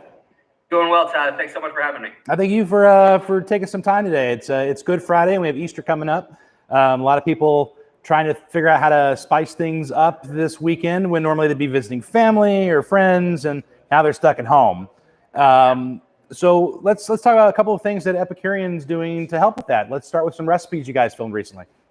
Yeah, so we had a lot of fun this past Sunday. We had the team over there at Custom Built come out, did some streaming for us all, just to have some fun because, you know, the Epicurean has transitioned. I mean, so many businesses and restaurants particularly have had to adapt and pivot, and the Epicurean Elvage Hotel is like no other. That is now able to bring the experience that you would have had inside the restaurant and the hotel back home. So it's a gourmet market where you could be able to get some great items that are changing on a weekly basis to really spice things up and to really replicate those dishes at home. So, you know, we had some fun making Taco Tuesday, and as a family, it's something special as every Tuesday there's new dishes that can be spicy and fun, and everybody can be able to have a part of Taco Tuesday.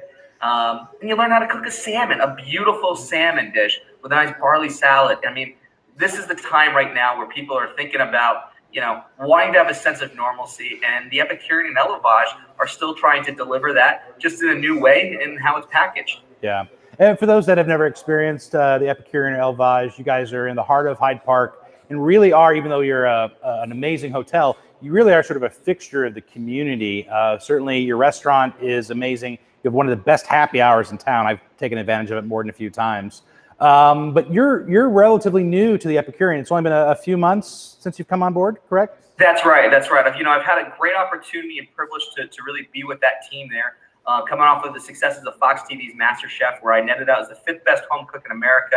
I beat out 34,000 individuals and really was able to name drop Tampa like no other city has ever seen themselves on an international level. And so it's transitioned into a philanthropic activity that has allowed that relationship to be fostered. Certainly with Feeding Tampa Bay, myself and the Epicurean, the three of us have really done some great things all together inside the Signature Theater at the Epicurean Hotel with doing some great things like Epic Chef, and certainly having the opportunity to use this as a platform to really grow my culinary world and the experiences. So the Epicurean Mainsail has always believed in me and has allowed me the opportunity to have a lot of fun in that Signature Theater, where up until COVID-19, we were sold out for 3 months straight. You couldn't be able to get a ticket for our Chef Jeff experiences. And we're looking forward to being able to revisit all of the experience that we had scheduled for Q2, and we'll continue that. You know, right now, all we're looking at is just pushing. We're not looking at canceling. And I think that that's a big that Mainsail, the Epicurean, Mainsail being the parent company, has allowed is just saying, hey, let's just push things out and let's really adapt while we have this opportunity to do just that. And so we're having a lot of fun.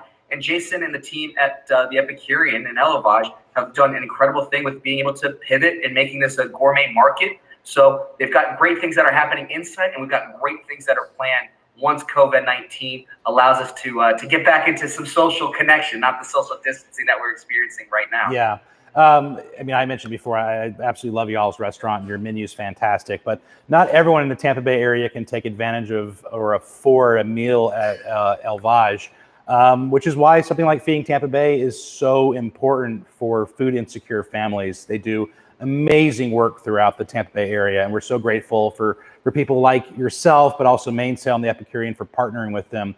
Tell us a little more about how people are affecting Feeding Tampa Bay by eating at your restaurant or participating in things that you guys are doing.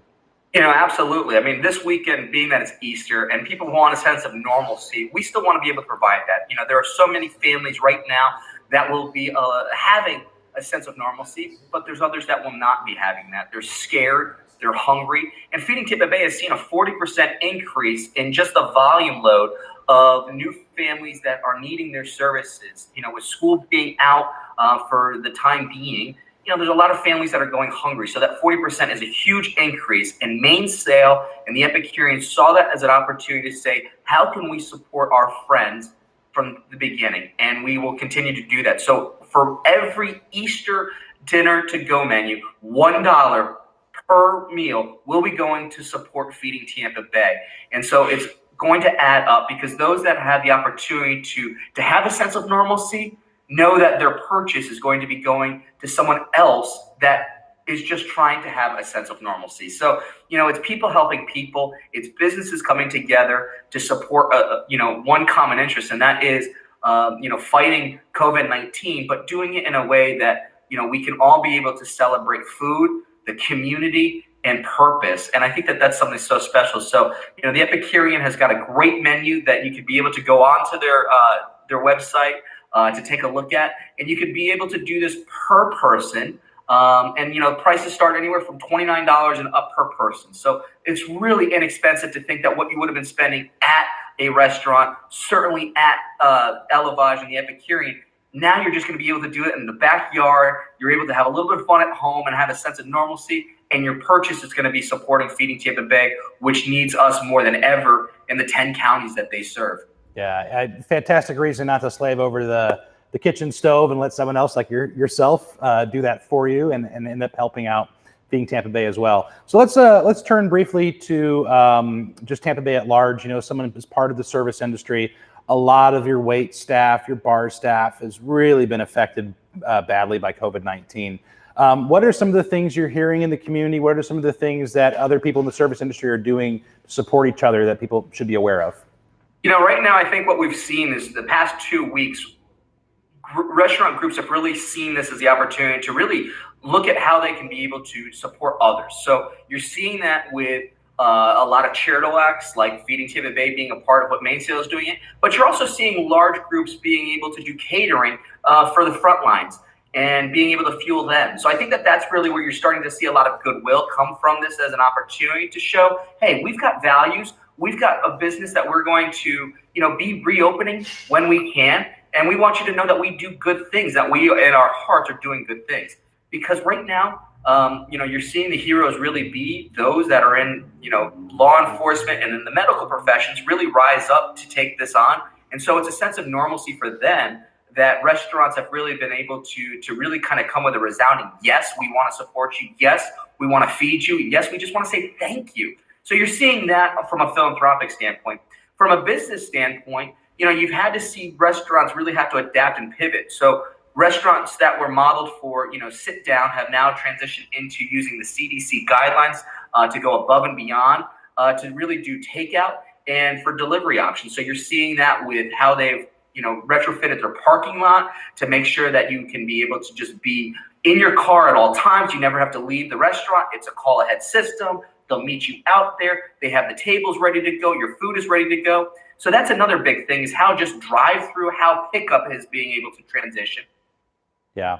And I know there's been a hashtag going around both Tampa and St. Petersburg, either tip your bartender or tip your wait staff. And I know what a lot of people have been doing have been having virtual happy hours, you know, once or twice a week, and then essentially charging a cover charge for all your friends and family who join you. And you're taking that money you collect and then donating it to an out of work bartender or server that you might know through a Venmo or a Cash App. I think there's a lot of creative ways people have still been able to help each other. And technology is really moving that right now, because you're seeing that there's a sense of disruption that the restaurant and hospitality industry has never seen before.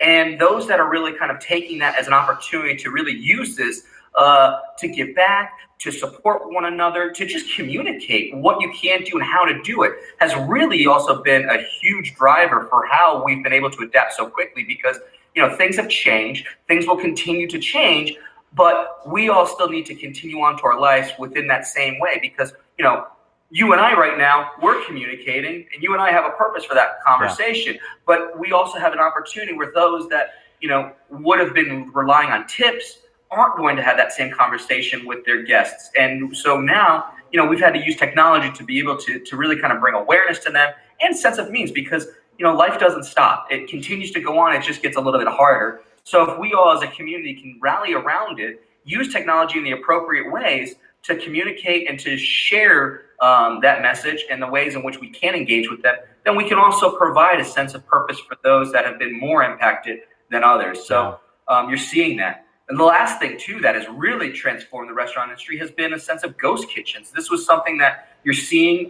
Farrell Alvarez has done a fantastic job with Rooster and the Till, and being able to use all of his concepts, all three of them, under one place, one house. And we're going to be able to profile him this upcoming Wednesday on my show, which is Dining In with Feeding Tampa Bay, which is on their Facebook Live. And we're going to learn a little bit more about what he's been able to do with his three concepts, and using one central hub to be able to distribute 3 restaurants, as well as being able to bring his team and his staff to be the delivery. So he's able to re-employ them, and so that way then he really didn't have to lay off as many people that others that have had the opportunity or unfortunate situation, just financially and responsibly from a business standpoint, had to do. He's been able to really take this as a chance to adapt. So, you know, people right now are thinking what to do and how to do it. Where there's a will, there's a way, and there's certainly a need right now. Epicurean, from being now a gourmet market with prepared foods to go, or ghost kitchens, just to be able to keep a brand alive, all three. So, you know, it's about resiliency and it's about adaptation. Yeah, what a great note to end on. And unfortunately, we do have to close out the segment. Before we go, where can people go to order a meal for this weekend, or just curbside pickup going forward? Absolutely. You know, EpicureanHotel.com is going to be your spot for everything. You can go straight to the market, which is EpicureanHotel.com/gourmet market, for more specifically about how in that menu has been changing on a regular basis to create a sense of new. But you can't go wrong with the Epicurean Hotel this weekend for your Easter plans, knowing that $1 per meal is going to be supporting Feeding Tampa Bay. So it's really important that we as a community support one another. Now more than ever, we all need each other. Absolutely. And Chef Jeff, where can they find you on Twitter or Facebook? You can find me across all of social media. Chef Jeff Philbin is the handles for Instagram and for Twitter. So at Chef Jeff Philbin, and then Chef Jeff Philbin is going to be your Facebook. And you can find me also chefjeffphilbin.com. And I really, really thank you so much for your time, Tyler. And to everyone watching, stay safe and wash your hands. Thank you. And same to you and your staff, and have a happy Easter weekend. Thank you, everybody, for joining in. We'll be back after a quick break. Stay tuned.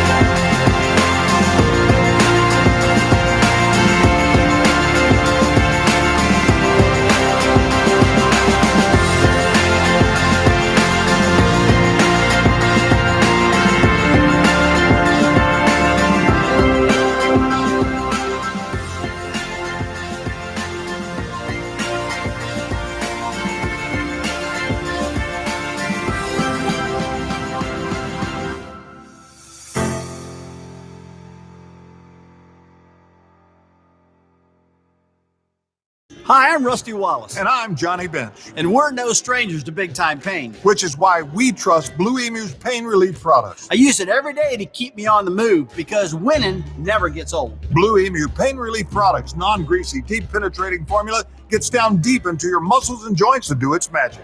And speaking of magic,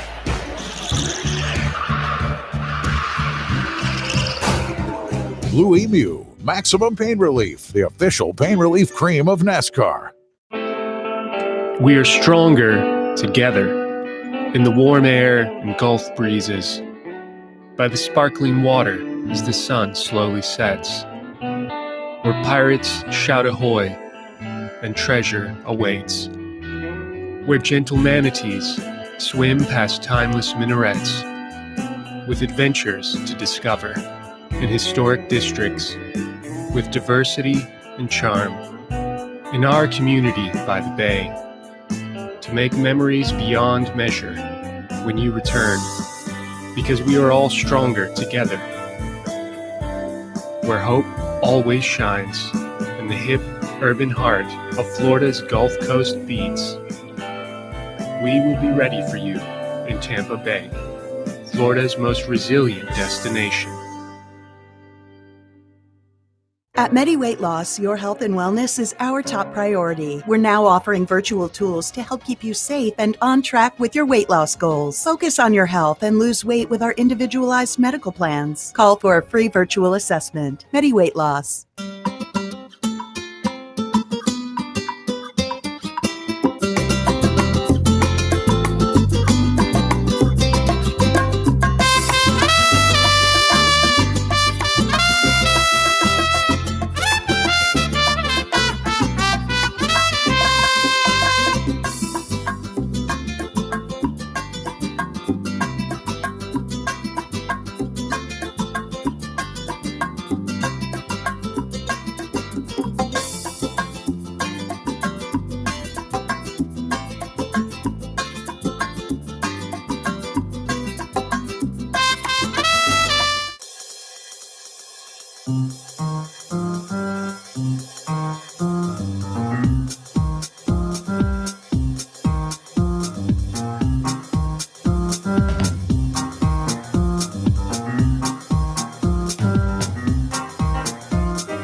All right. Welcome back, everyone. My name is Tyler Martinovich, Film Commissioner for Hillsborough County, and joining us is accountant Kristen Junker, who's going to be answering some questions about unemployment, but also small business loans. But before we get there, Kristen, how are you doing personally during this crisis?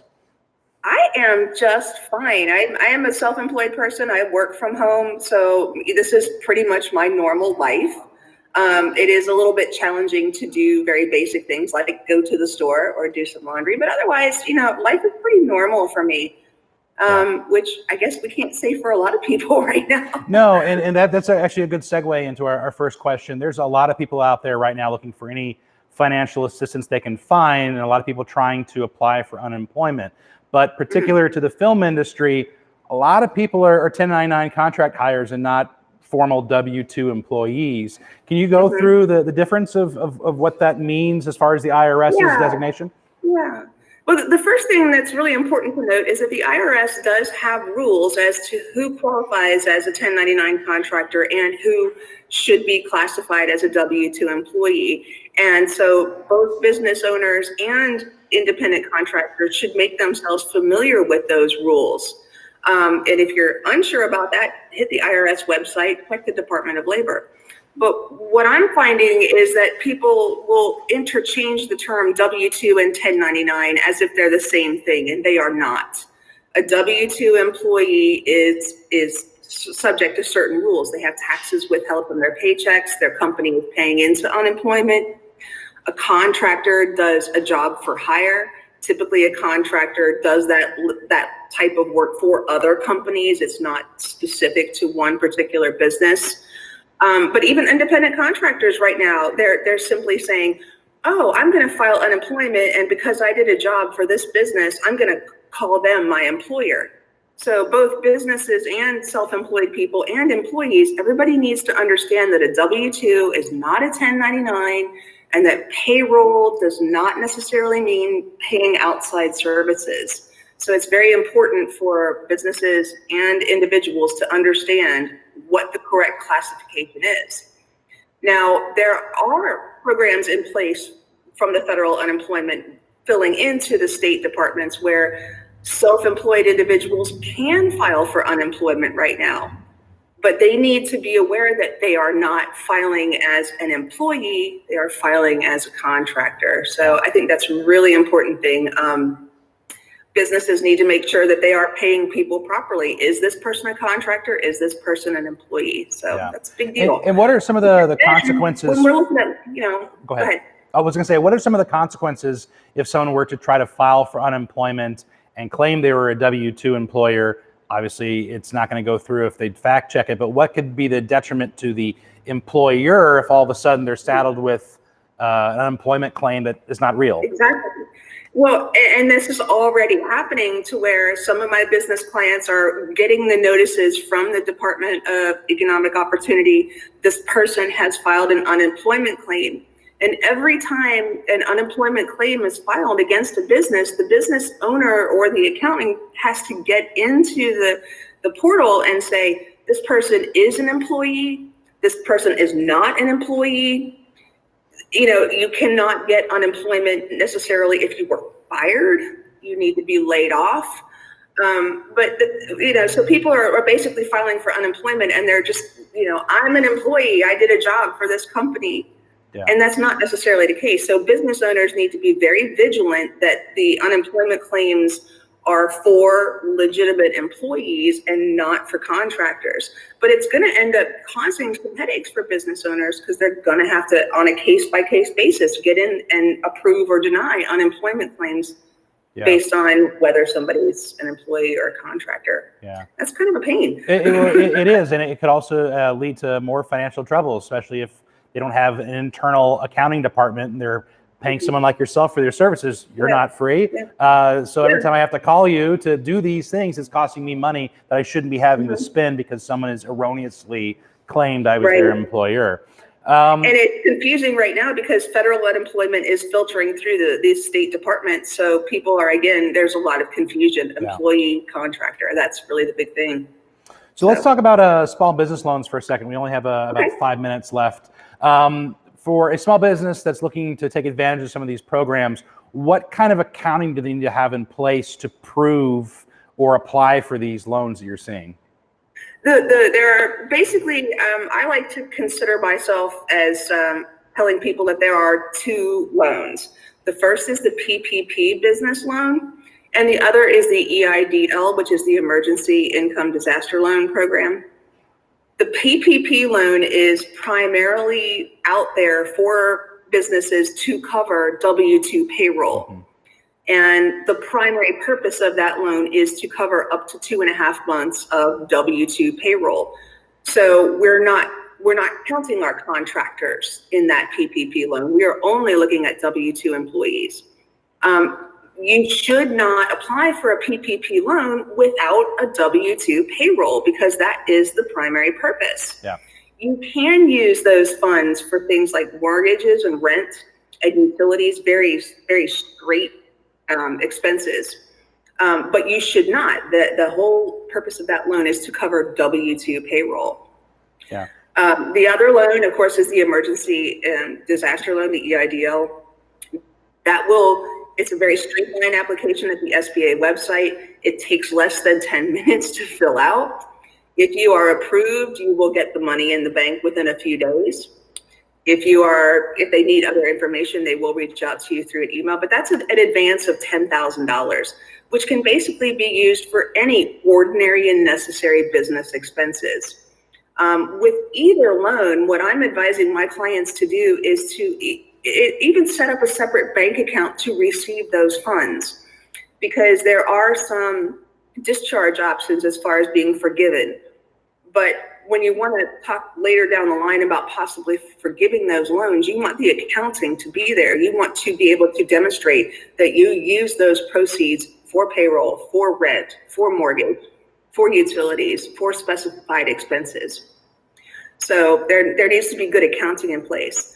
But I'm also taking an approach, what I call throwing my hands in the air, which is where I'm telling everybody, go ahead and apply for it, even if you don't need it. Because just because you might have some money in the bank and have some work now, there'll be fallout down the line. Yeah. And so I'm also advising my clients to take the money, to put it in the bank. If you need it, by all means, use it for your expenses. If you don't need it, give it back.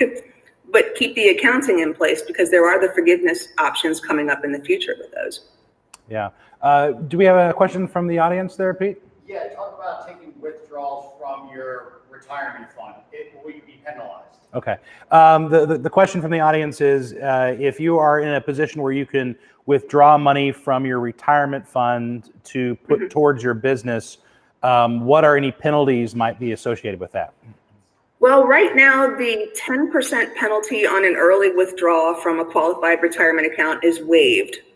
The income tax is still in place. So if you do take an early distribution from a retirement account to cover the cost of business or to cover personal expenses as a result of the COVID, that 10% extra penalty is waived. But there is still a taxation on that, and that taxation on that withdrawal typically falls into your personal income tax bracket. So you don't want to take the money out and say, don't withhold any taxes, because you're still going to have to pay tax on that, but you're not going to have to pay that extra 10% penalty.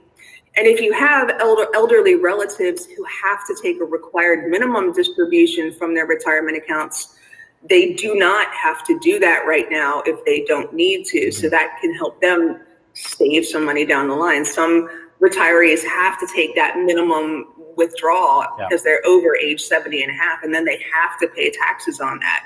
If they don't need to take those withdrawals right now, they're not obligated to do that. So that's kind of good for some of our elderly people who might not want to take money and pay money on it. Yeah. Now, another good thing that's going to happen is that you can deduct up to $300 of charitable contributions in addition to your standard deduction if you can't usually itemize.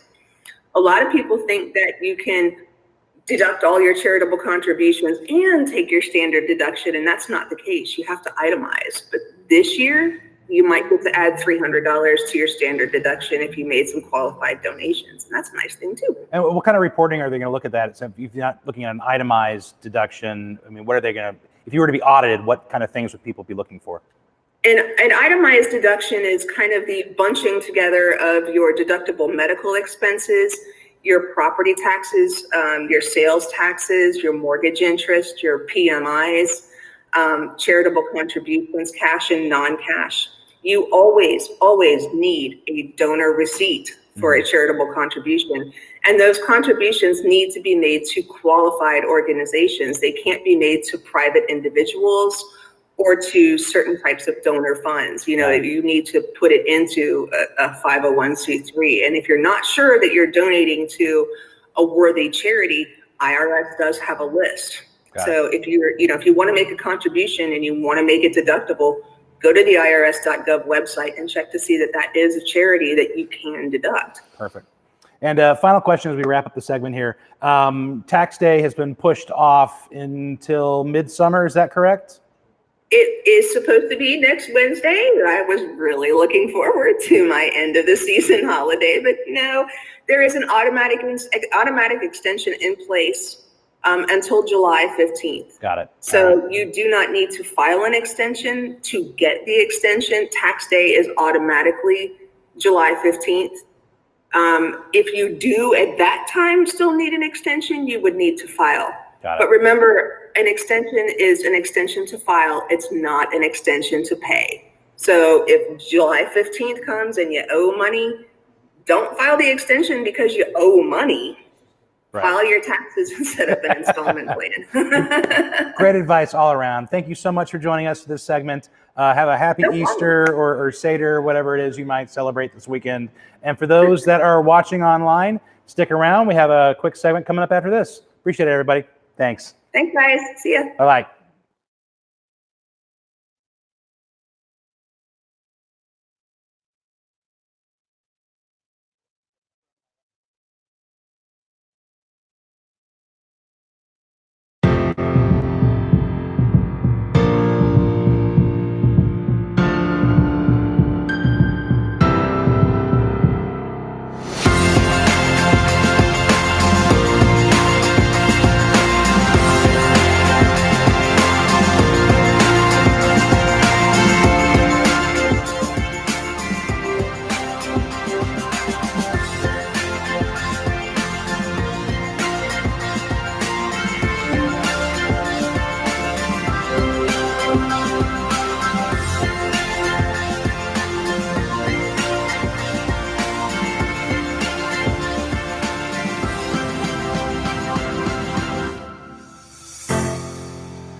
Hi, I'm Rusty Wallace. And I'm Johnny Bench. And we're no strangers to big time pain. Which is why we trust Blue Emu's pain relief products. I use it every day to keep me on the move because winning never gets old. Blue Emu pain relief products, non-greasy, deep penetrating formula, gets down deep into your muscles and joints to do its magic. And speaking of magic,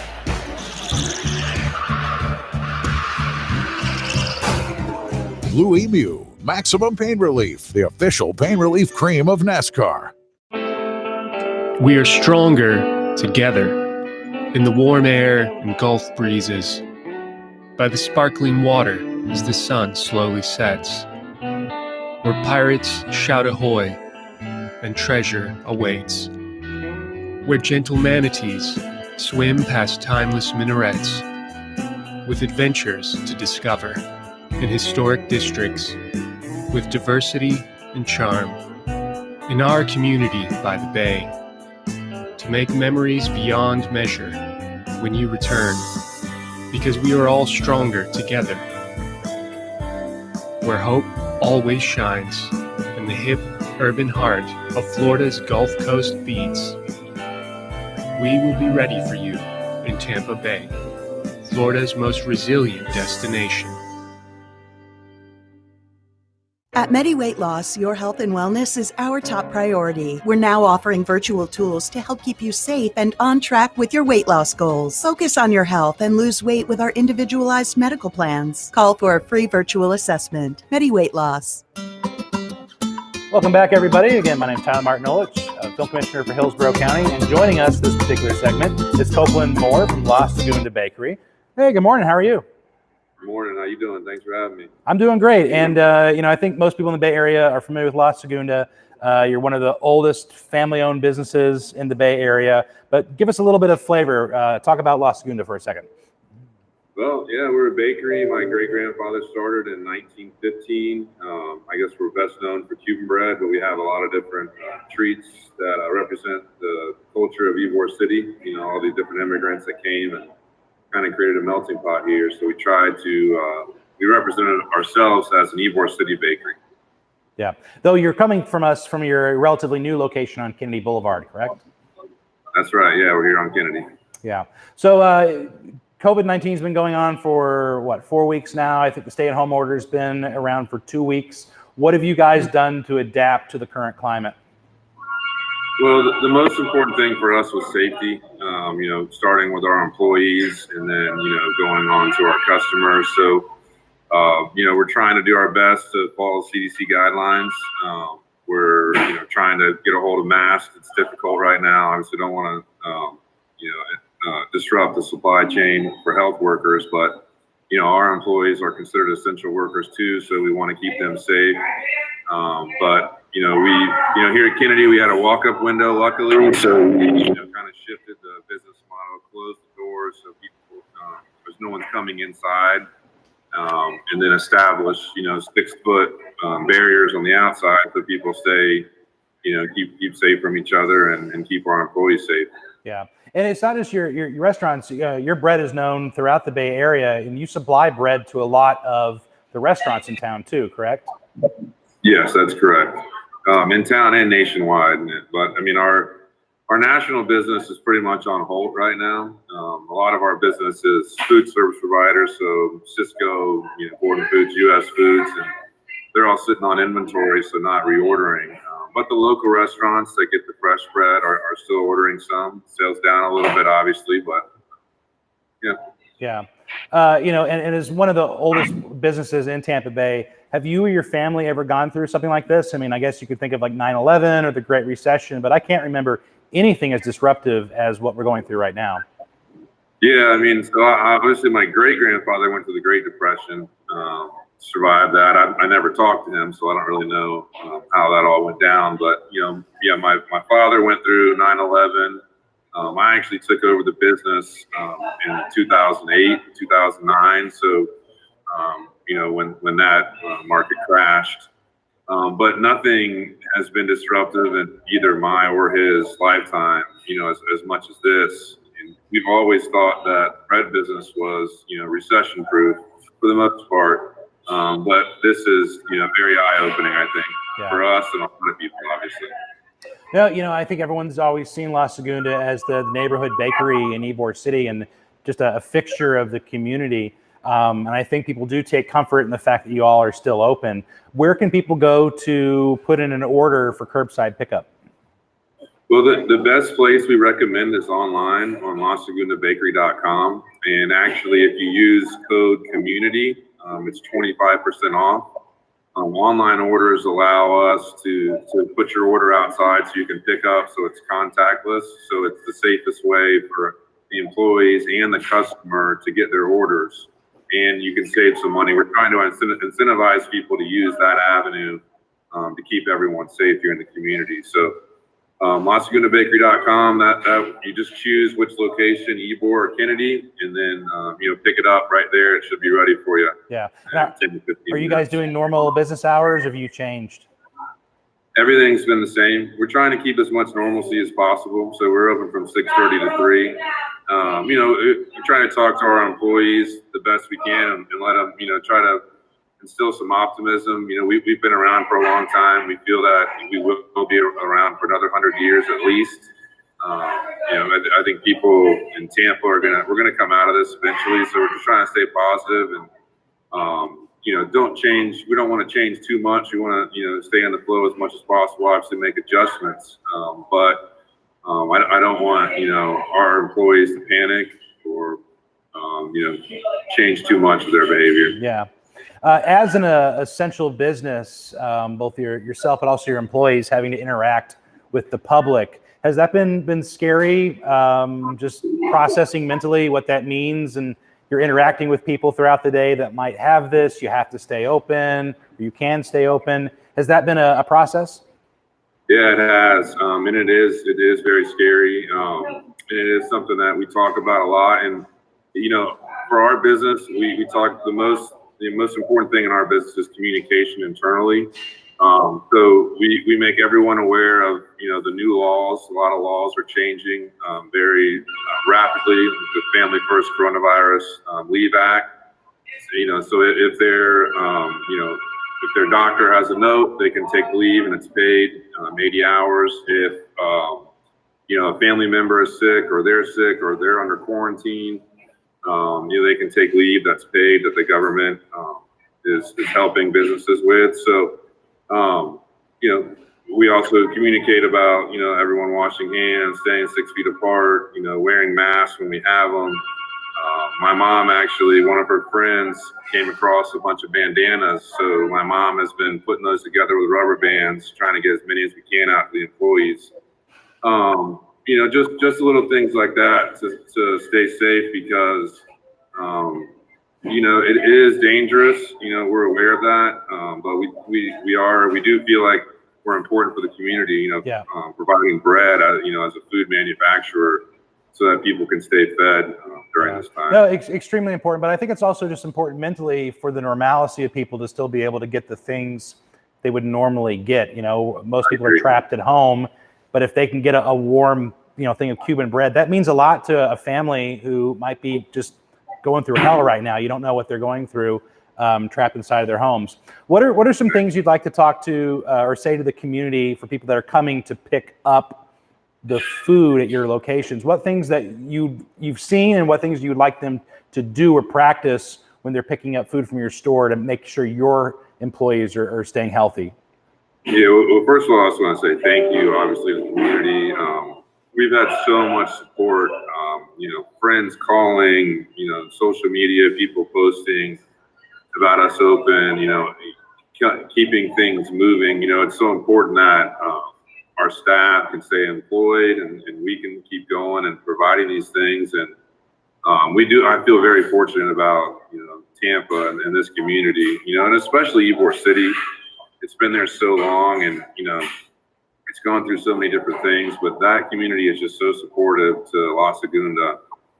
So it's really appreciative. You know, but then, you know, after that, I would just say, you know, just if you could, you know, respect, you know, everyone's safety as best as possible when you're picking up orders, our staff and other customers, you know, just follow the CDC guidelines, the 6-foot rules.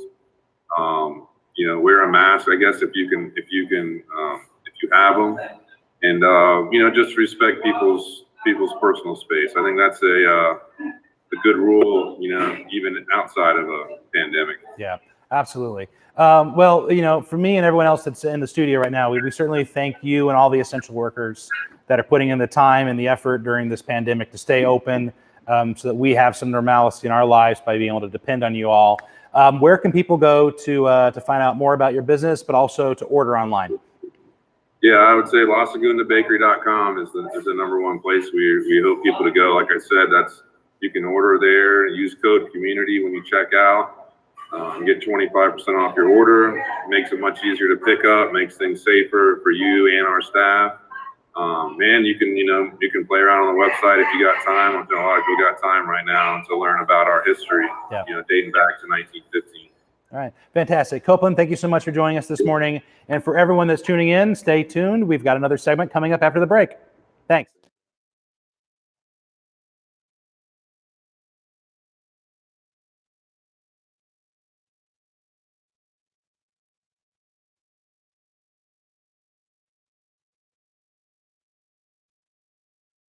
We are stronger together in the warm air and Gulf breezes, by the sparkling water as the sun slowly sets, where pirates shout ahoy and treasure awaits, where gentle manatees swim past timeless minarets, with adventures to discover in historic districts, with diversity and charm, in our community by the bay, to make memories beyond measure when you return, because we are all stronger together, where hope always shines in the hip urban heart of Florida's Gulf Coast beats. We will be ready for you in Tampa Bay, Florida's most resilient destination. At Medi Weight Loss, your health and wellness is our top priority. We're now offering virtual tools to help keep you safe and on track with your weight loss goals. Focus on your health and lose weight with our individualized medical plans. Call for a free virtual assessment. Medi Weight Loss.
Welcome back, everyone. Once again, my name is Tyler Martin Ulich, Film Commissioner for Hillsborough County, and this segment, which will be our last segment for the day, we are joined by Laura Hayden, comedian and therapist. Good morning, Laura. How are you?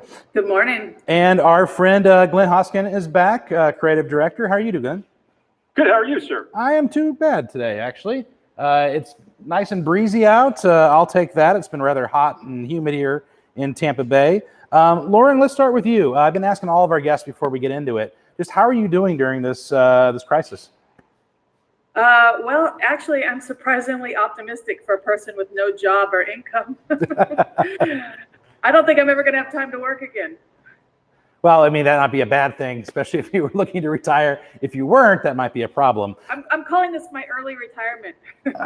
Knock on wood, I wish I could say the same thing, but I got to work through this. I wish I could too. Glenn, how are you doing, buddy? It's been a couple weeks since we sent on. Yeah, doing well. I mean, this, again, hasn't really affected me in terms of work because being a freelancer, all of my work is virtual. Everything is remote. Working from home is nothing normal. I do miss getting out to a coffee shop.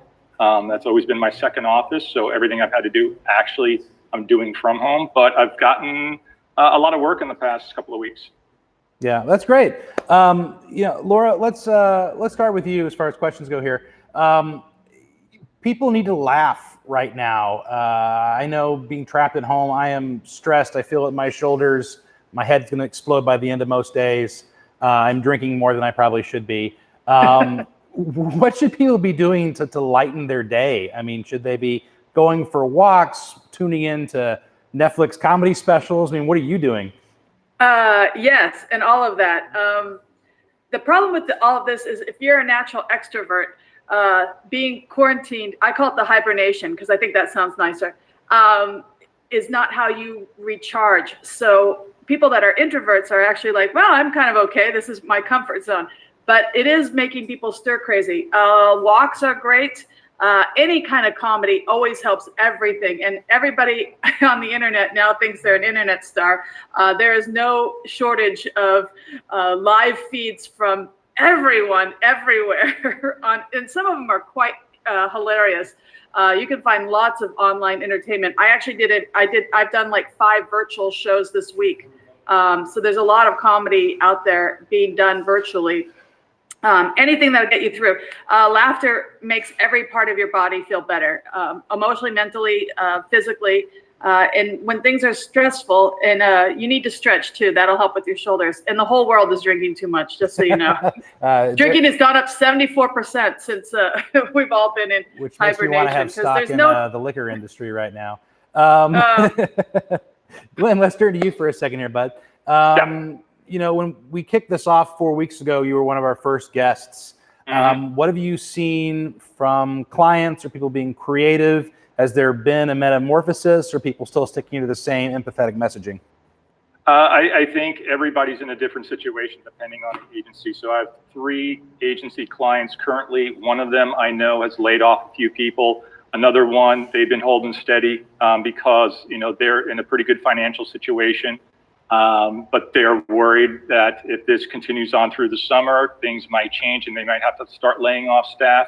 But the work has been pretty steady. Some of the agencies I've worked with, they're focusing on internal projects. You know, how do they prepare themselves for once this is, you know, all over with, and they're hoping that this will be over with sooner than later. Others are still servicing their clients and they're doing it pretty well remotely.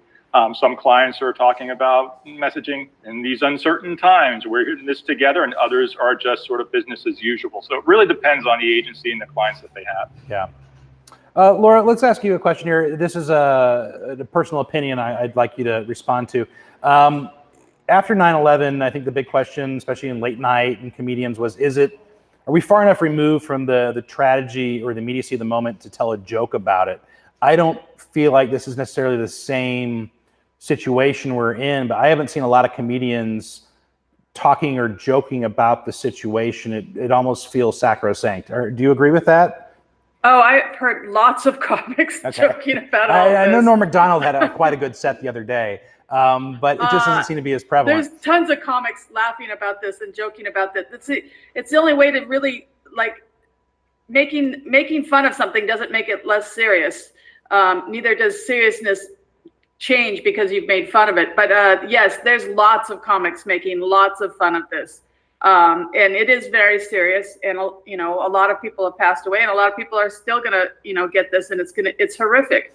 But no, there's tons of comics. And I think it's a little easier because 9/11 was so, I don't know, it was heartbreaking. It's the first time the United States was ever attacked on our own soil. So I think it was really like, we're not safe. And now, I don't know, it seems different. It's still horrific, but it's different. But there's plenty of comedy. I can direct you to lots of people making fun of all of this. And there's hundreds and hundreds of hilarious memes about all of this. And I think that's all good. People have to vent some way. Yeah, my meme game has been pretty strong the last couple of days. It's my little corner of the internet I find enjoyable. We'll get back to some questions about recommendations for comics that people can tune into here in a second. But Glenn, let's go back to you. You know, I've seen an uptick in people looking to start filming in June. It looks like just from what the CDC and locals are saying, we might be coming out of this the next month, maybe less. What should companies be doing right now to gear up for opening their doors again? I mean, what should they be doing as far as pre-production? Right. Well, they have to see if the people who they normally work with are still around, right? Or if they're ready. I know Hollywood is, you know, still gearing up for, you know, production once people are able to get back together and work together again. I have a client right now who there's a project where an A-list TV star is involved. And so I spent the last week writing commercial scripts with this actor in mind. And I'm thinking, wouldn't it be great to be in LA on set with this actor producing these commercials? But we don't know when that would happen. Yeah. Right. So right now it's like, okay, well, we have these if the world were normal again. So what can we do now if this actor were to do things from his house? What can we have him do with his phone? So I think everybody's chomping at the bit to do it. We just all need to know when we'll get the green light to get back to all those greenlit projects. But there's going to be a flood of content ready for production once we're able to actually get in a room together and start producing things. Yeah, I think that's a really important point about reaching out to crews to see who may or may not be available. I know there's a lot of people that have taken themselves offline just because they couldn't make ends meet. They've transitioned to another career, whatever they could find. And then there's other people that are going to be in super high demand the immediate moment this opens back up for everyone to go out and film. You need to be reaching out to your crew right now, just on a personal level to see how they're doing, I would think, but also to get in queue for their services. Yeah, especially in that kind of world, any kind of production, because a lot of those people who are on a crew, they go from job to job. So right now the jobs aren't there, but the people are still there. So they're just waiting for people to call them up and go, we've got a job, right? We're back to work. Let's get going. They're not going anywhere. They're looking for work. They're ready for work. So I think it'll be fairly easy for line producers to find those people that they're looking for once those jobs are available again. Yeah. Laura, speaking of crew members out in the workforce, whether they're film and digital media related or not, they're still having to go home, or maybe they're trapped at home with just that overlooming fear of not being able to make ends meet. There's not a whole lot of reason to laugh right now. So where are some places they can turn to find some comedy or some levity in their life? You mentioned some comics that you have been following. Who would you recommend right now? Flappers Comedy Club in Burbank runs virtual shows every night of the week, and you can obviously tune into them anywhere in the world, which they have had, and they're running headliner shows, people that write for Conan and the Tonight Show and stuff, the big names actually doing the shows on Friday, Saturday, and Sunday. I did a show with Hal Sparks 2 days ago, and he was fabulous and wonderful. I'm pretty sure you know who he is. Mm-hmm. And then a lot of comedy clubs are actually trying to do that too. Type in any comic you like, and I can assure any comic you like, I can assure you they have some sort of live feed going on right now with silly things that they're doing online. It's not hard to find. Type in a comic you like, and they will direct you directly to some sort of comedy online. There's a lot of Tiger King jokes out there too. They're renaming the virus Kristen Key, I did a show with her last night. She's fabulous. She wrote a Tiger King song that I'm still laughing about. But anyhow, just type in a comic you like. You will find plenty, and you'll go down a rabbit hole of funny. I'm sure of it. Which, speaking of Tiger King, Big Cat Rescue, of course, is located in Tampa, and Tiger King has been the gift that keeps on giving as far as my office goes. I can't tell you how many phone calls I've fielded, or how many series that are spinning out of control as a result of this. Netflix has announced Kristen Wiig helmed production of Discovery ID, which you would never think to do a Tiger King show, is now doing a Tiger King show. And Netflix somehow cut together an additional episode, which they're releasing tonight. So if you are a Tiger King fan, there is a brand new episode when you log in to Netflix this weekend or tonight. I forget when they're releasing it. Gift that keeps on giving. Comics need to perform. We don't do well without performing. So the only way we can perform is like this. And trust me, they're doing crazy things in their living rooms and in their bedrooms and in their backyards because they have to get it out there somewhere. Yeah. But I highly recommend you find Kristen Key's Tiger King song. You will laugh. All right. I will look that up as soon as we get out of here because I need a good laugh today. Glenn, let's just keep it light right now. I mean, it's supposed to be a holiday weekend, even though doesn't really feel like one. Is it? Oh, yeah. It is a holiday weekend, believe it or not. Passover and Easter. Yeah, right. I would have been at Passover Seder last night had I not been a terrible Jew. But I am. So it's a matter of perspective. It is a matter of perspective and a matter of guilt. So instead, I tune into TV and watch some trash. What have you been watching? What has been keeping you entertained through this? Just the normal stuff. We watched Will and Grace last night. That always makes us laugh. We haven't really been binging a lot. We just, I've been busy working. My wife's been working. We haven't all been in the same room. We've been introducing our daughter to as many classic films as humanly possible. She's 18, so we've been introducing her to a lot of stuff that we grew up with. From National Lampoon's Vacation we watched last weekend, and I always find it funny. She thought it was terrible, but like in a funny way because it's just so wrong in so many ways. We watched Terms of Endearment. We watched Steel Magnolias. We're going to watch Fargo this weekend. So just trying to give her a little more culture than the stuff that she normally watches. And my wife and I just keep thinking like, oh, what else? Like Night Shift. We're starting to think about directors and writers like Lowell Gans and Babalu Mandel, like all of their films. Now we're talking about the Coen brothers and just going down, all of Tom Hanks stuff, Michael McKean stuff. We watched Spinal Tap. Yeah, you might have to win Parent of the Year just for exposing your kids to Spinal Tap. So I congratulate you. I'm like, how old is your daughter that you put her? She's 18. So ever since she was like a tween, we've been introducing her to the stuff that we grew up with. So she would binge Laverne and Shirley, Good Times. We had her watching Mork and Mindy. Like she would just find all this stuff online and just watch it for days and days and days. So I envisioned a small girl watching Fargo. Yeah, no. So 18, we're like, okay, yeah, 18, she can handle Fargo. Yeah, I had the same idea in my head. I was like, that's not something you show a 5-year-old. Yeah. She's heavily into Wes Anderson now, right? Like she loves Wes Anderson. She could watch Isle of Dogs over and over and over again.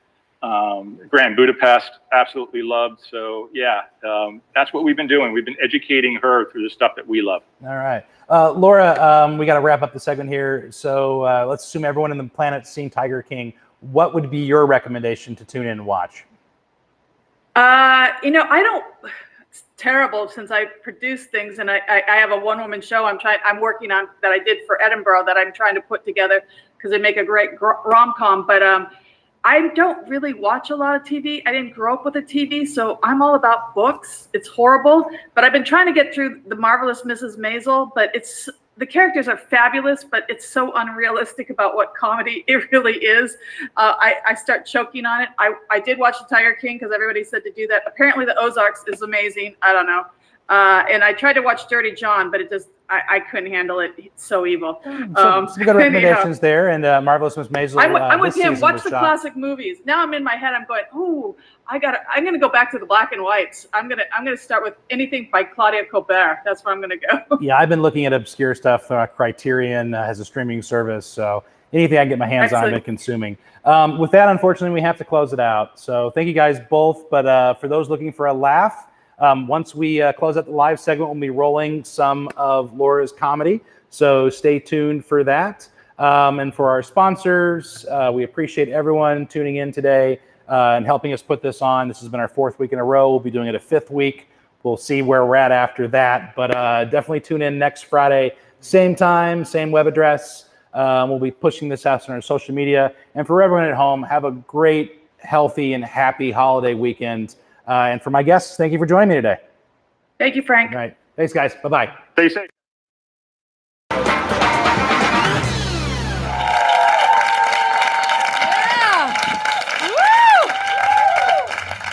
How you doing, swingers? Always a few. How fabulous is this? An all-female comedy show. Yes. Yes. You may not know this, but it is way harder to be a female comedian than male comedian because I have to come up here and make all you fine people laugh and suck my stomach in the entire time. You saw me right there. I sucked it in, didn't I? I did. Because Spanx can only do so much. I might even do a few Kegels at the same time. You're doing some right now, aren't you? Good for you. Never too early to start bladder control. That's what I'm thinking. And those confused, I will explain. A Kegel or Kegel, depending on where you come from in the country, is a push-up for the whole hoo-ha area. If you're still confused, ask your grandma. But I do have to tell you, as a woman in my late 20s, that's not nice. I got carded this week. I did. It was for my AARP card, but I got carded. They asked your ID, it still counts. I wrote it on my calendar. As a woman in my late 20s, so late I've just blown right through my 30s. I've noticed a few things have changed when I was in my 20s, where I suspect you're at. You're so adorable. When I was in my 20s, I used to use the F word. No big deal. F this, F that. F, F, F, F, F, F, F, F, F, F, F. Because it's a good word.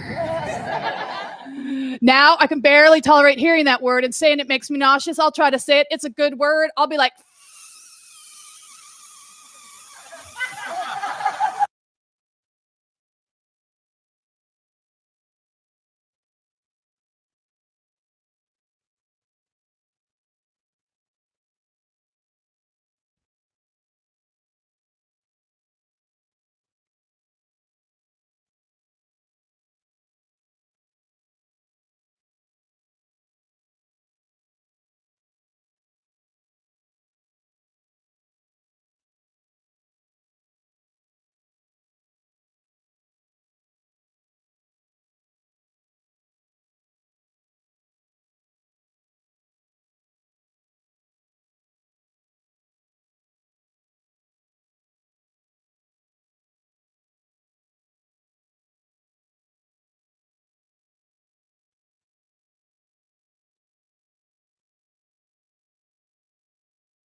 incredible, beloved hotel experience into a market for the people here in Tampa.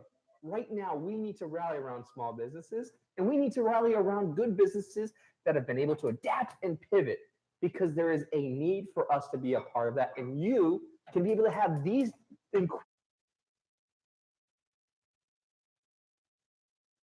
winner, and we want to make sure that you get to enjoy it at home, because this is such an incredible opportunity. On a weekly basis, the Epicurean has been able to turn this entire incredible, beloved hotel experience into a market for the people here in Tampa.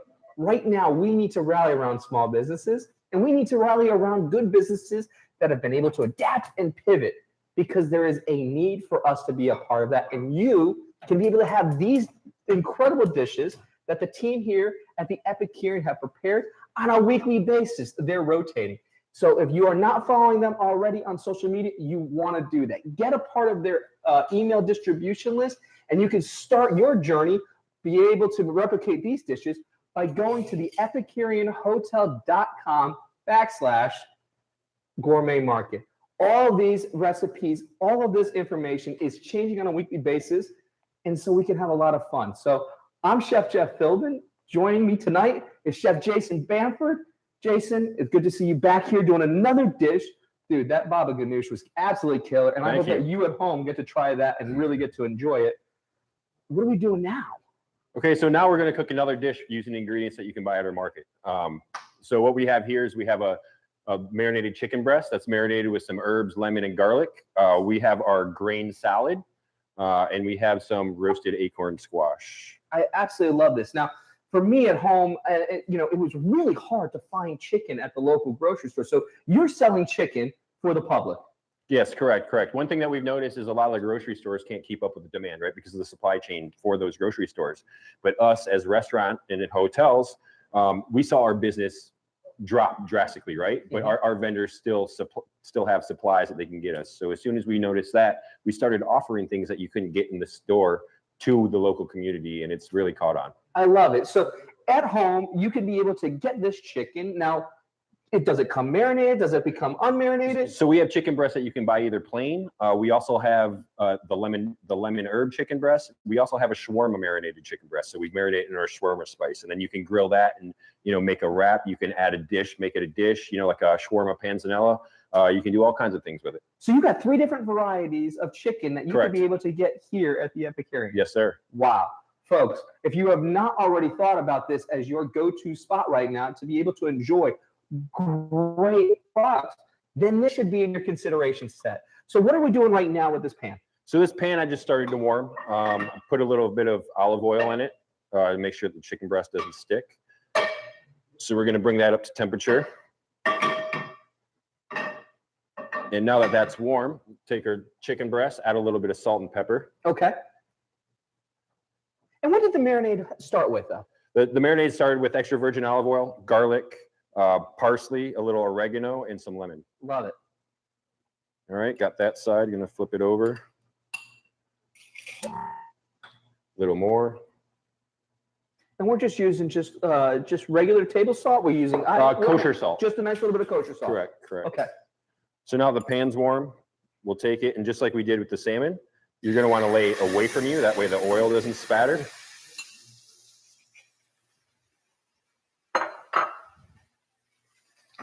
Now, at home, could they throw this onto the grill? They absolutely could throw it on the grill or bake it in the oven, however you prefer. Absolutely. So there's no real rhyme or reason for how we're doing this right now. We just want to have some fun. Yeah, we're just having some fun. Showing people what they can do, some options, right? Absolutely. So tonight, it's a little bit rainy here in Tampa Bay, so you might be not going outside with the grill, but you can do this inside the house. You can do this with a frying pan.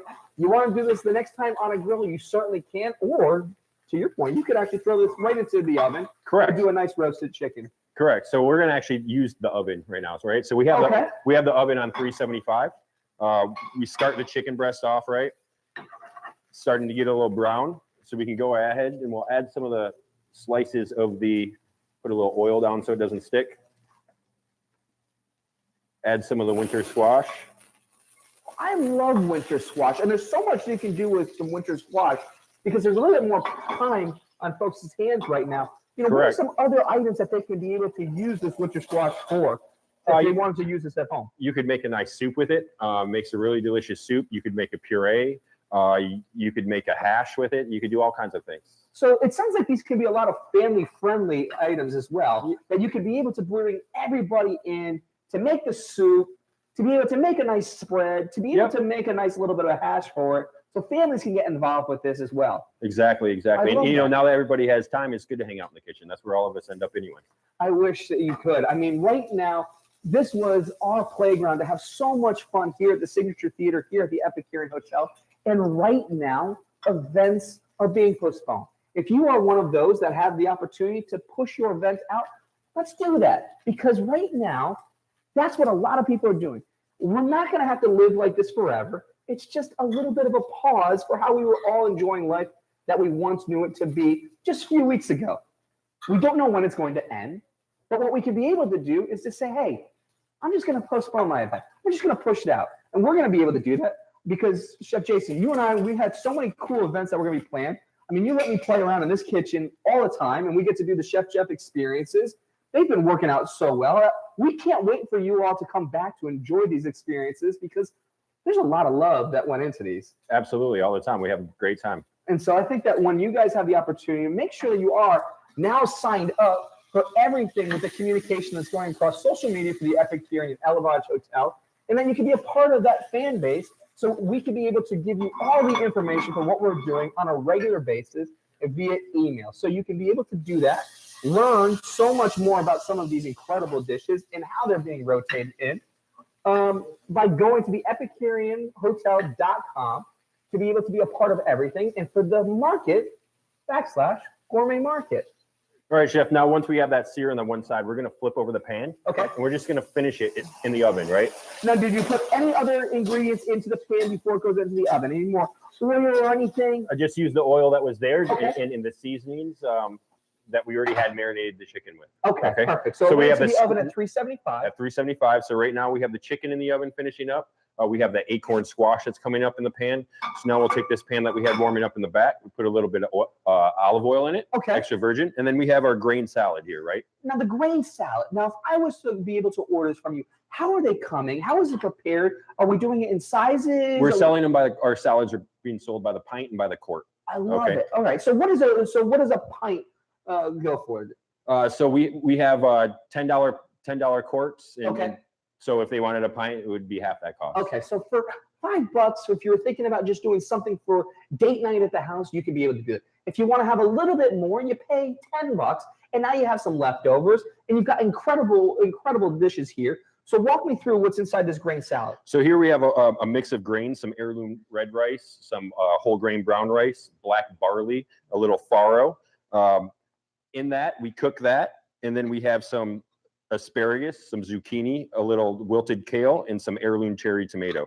And we also have a little bit of walnut pesto that we use to dress the salad with, right? Now, so you're telling me you put all of that love into it, and for $10, you can get a quart. because that would cost you so much at home if you were doing that yourself, and you could be able to support a small business like you guys to be able to continue to be able to do great dishes. And not only that, but you've got this whole give back part of it too, because one of our charities that we're both near and dear to our hearts is Feeding Tampa Bay. Correct. And with every purchase, you're giving back to Feeding Tampa Bay. Yes, we are. So what's going on with that? So for every purchase we give $1 to Feeding Tampa Bay. And right now they need our help more than ever. They need our help. They are seeing an increase in some areas of 40% that has changed from before COVID-19 to now where we're at. The 10 counties that Feeding Tampa Bay serves is a testament to how we as a community need to make sure that food comes into it. There's so many right now that are watching that I know in your heart you can be able to give. I know in your heart you have the means to be able to support a great group like this because we're all in this together. But there's some that might not be able to enjoy a dish like this. And with the funds that can be coming from supporting Epicurean, you in turn are going to be supporting Feeding Tampa Bay. So your purchase can go a long way, and you can be doing good things with it. And that's what we all want to be able to do, because now more than ever, it matters that we can make sure that no one goes hungry. You at home don't want to go hungry. You at home have the opportunity and the privilege to cook some great dishes that Chef Jason and his team have been able to prepare at this gourmet market. But there's some that might not be able to have that. And so I ask in your heart to also consider that. If you want to learn more about Feeding Tampa Bay, please do so.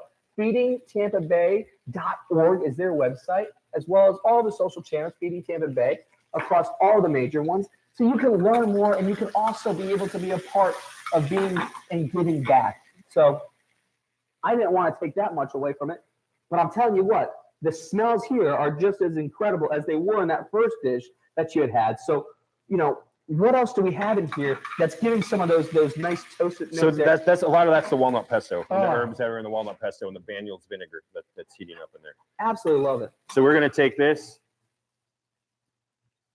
put a little bit of the salad, the warm salad, down on the plate. This is another salad that, you know, was made to eat cold, but we're just showing you that you can heat it up and then it becomes a side dish for a hot meal, right? So you can use it a few different ways.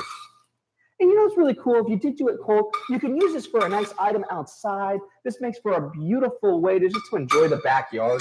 Because I know I've been playing out there with my little guy, Holden, a lot more often. And so for us, this is really fun for us to be able to have something nice and cold. We can mix it up, have it warm. We get a little bit of versatility in this dish. And I think that that's a really great thing with any type of cooking that you've had. Wow. So here we have the chicken breasts. We have the squash, right? So we can take the chicken breast. You really made it simple for the folks at home to be Yeah. able to enjoy the Epicurean. And all you're doing is just boxing up and saying, here it is. You can do these dishes at home. At home in a matter of minutes, as you see. Like I'm literally taking raw chicken breast, the salad, the squash that we have, and preparing this right in front of you guys. You've done all the heavy lifting. I That's love right. it. Yeah. Take a couple pieces of this acorn squash. Oh, absolutely incredible. Look at that. That's beautiful. Absolutely beautiful. If you were to put this out there, how much would something like this go for right now? I mean, this is probably, you know, in a restaurant, this would be a $25 dish. And you at home can be able to do this, and you can be able to learn more about how this menu is changing, how these items are changing on a weekly basis by going to the EpicureanHotel.com/gourmet market to learn so much more about some of these ingredients and to learn more. If you've replicated this dish at home, we want to see pictures of it. We want to see those comments below. If you've got the opportunity to have already had these ingredients at home right now, have some fun with it. Had these ingredients at home right now, have some fun with it. You can cook as this was only a few minutes, but if you are going to do it at a future date, make sure to tag the Epicurean Hotel, Elevage, and of course Chef Philbin in all of your fun, and we'll be right back.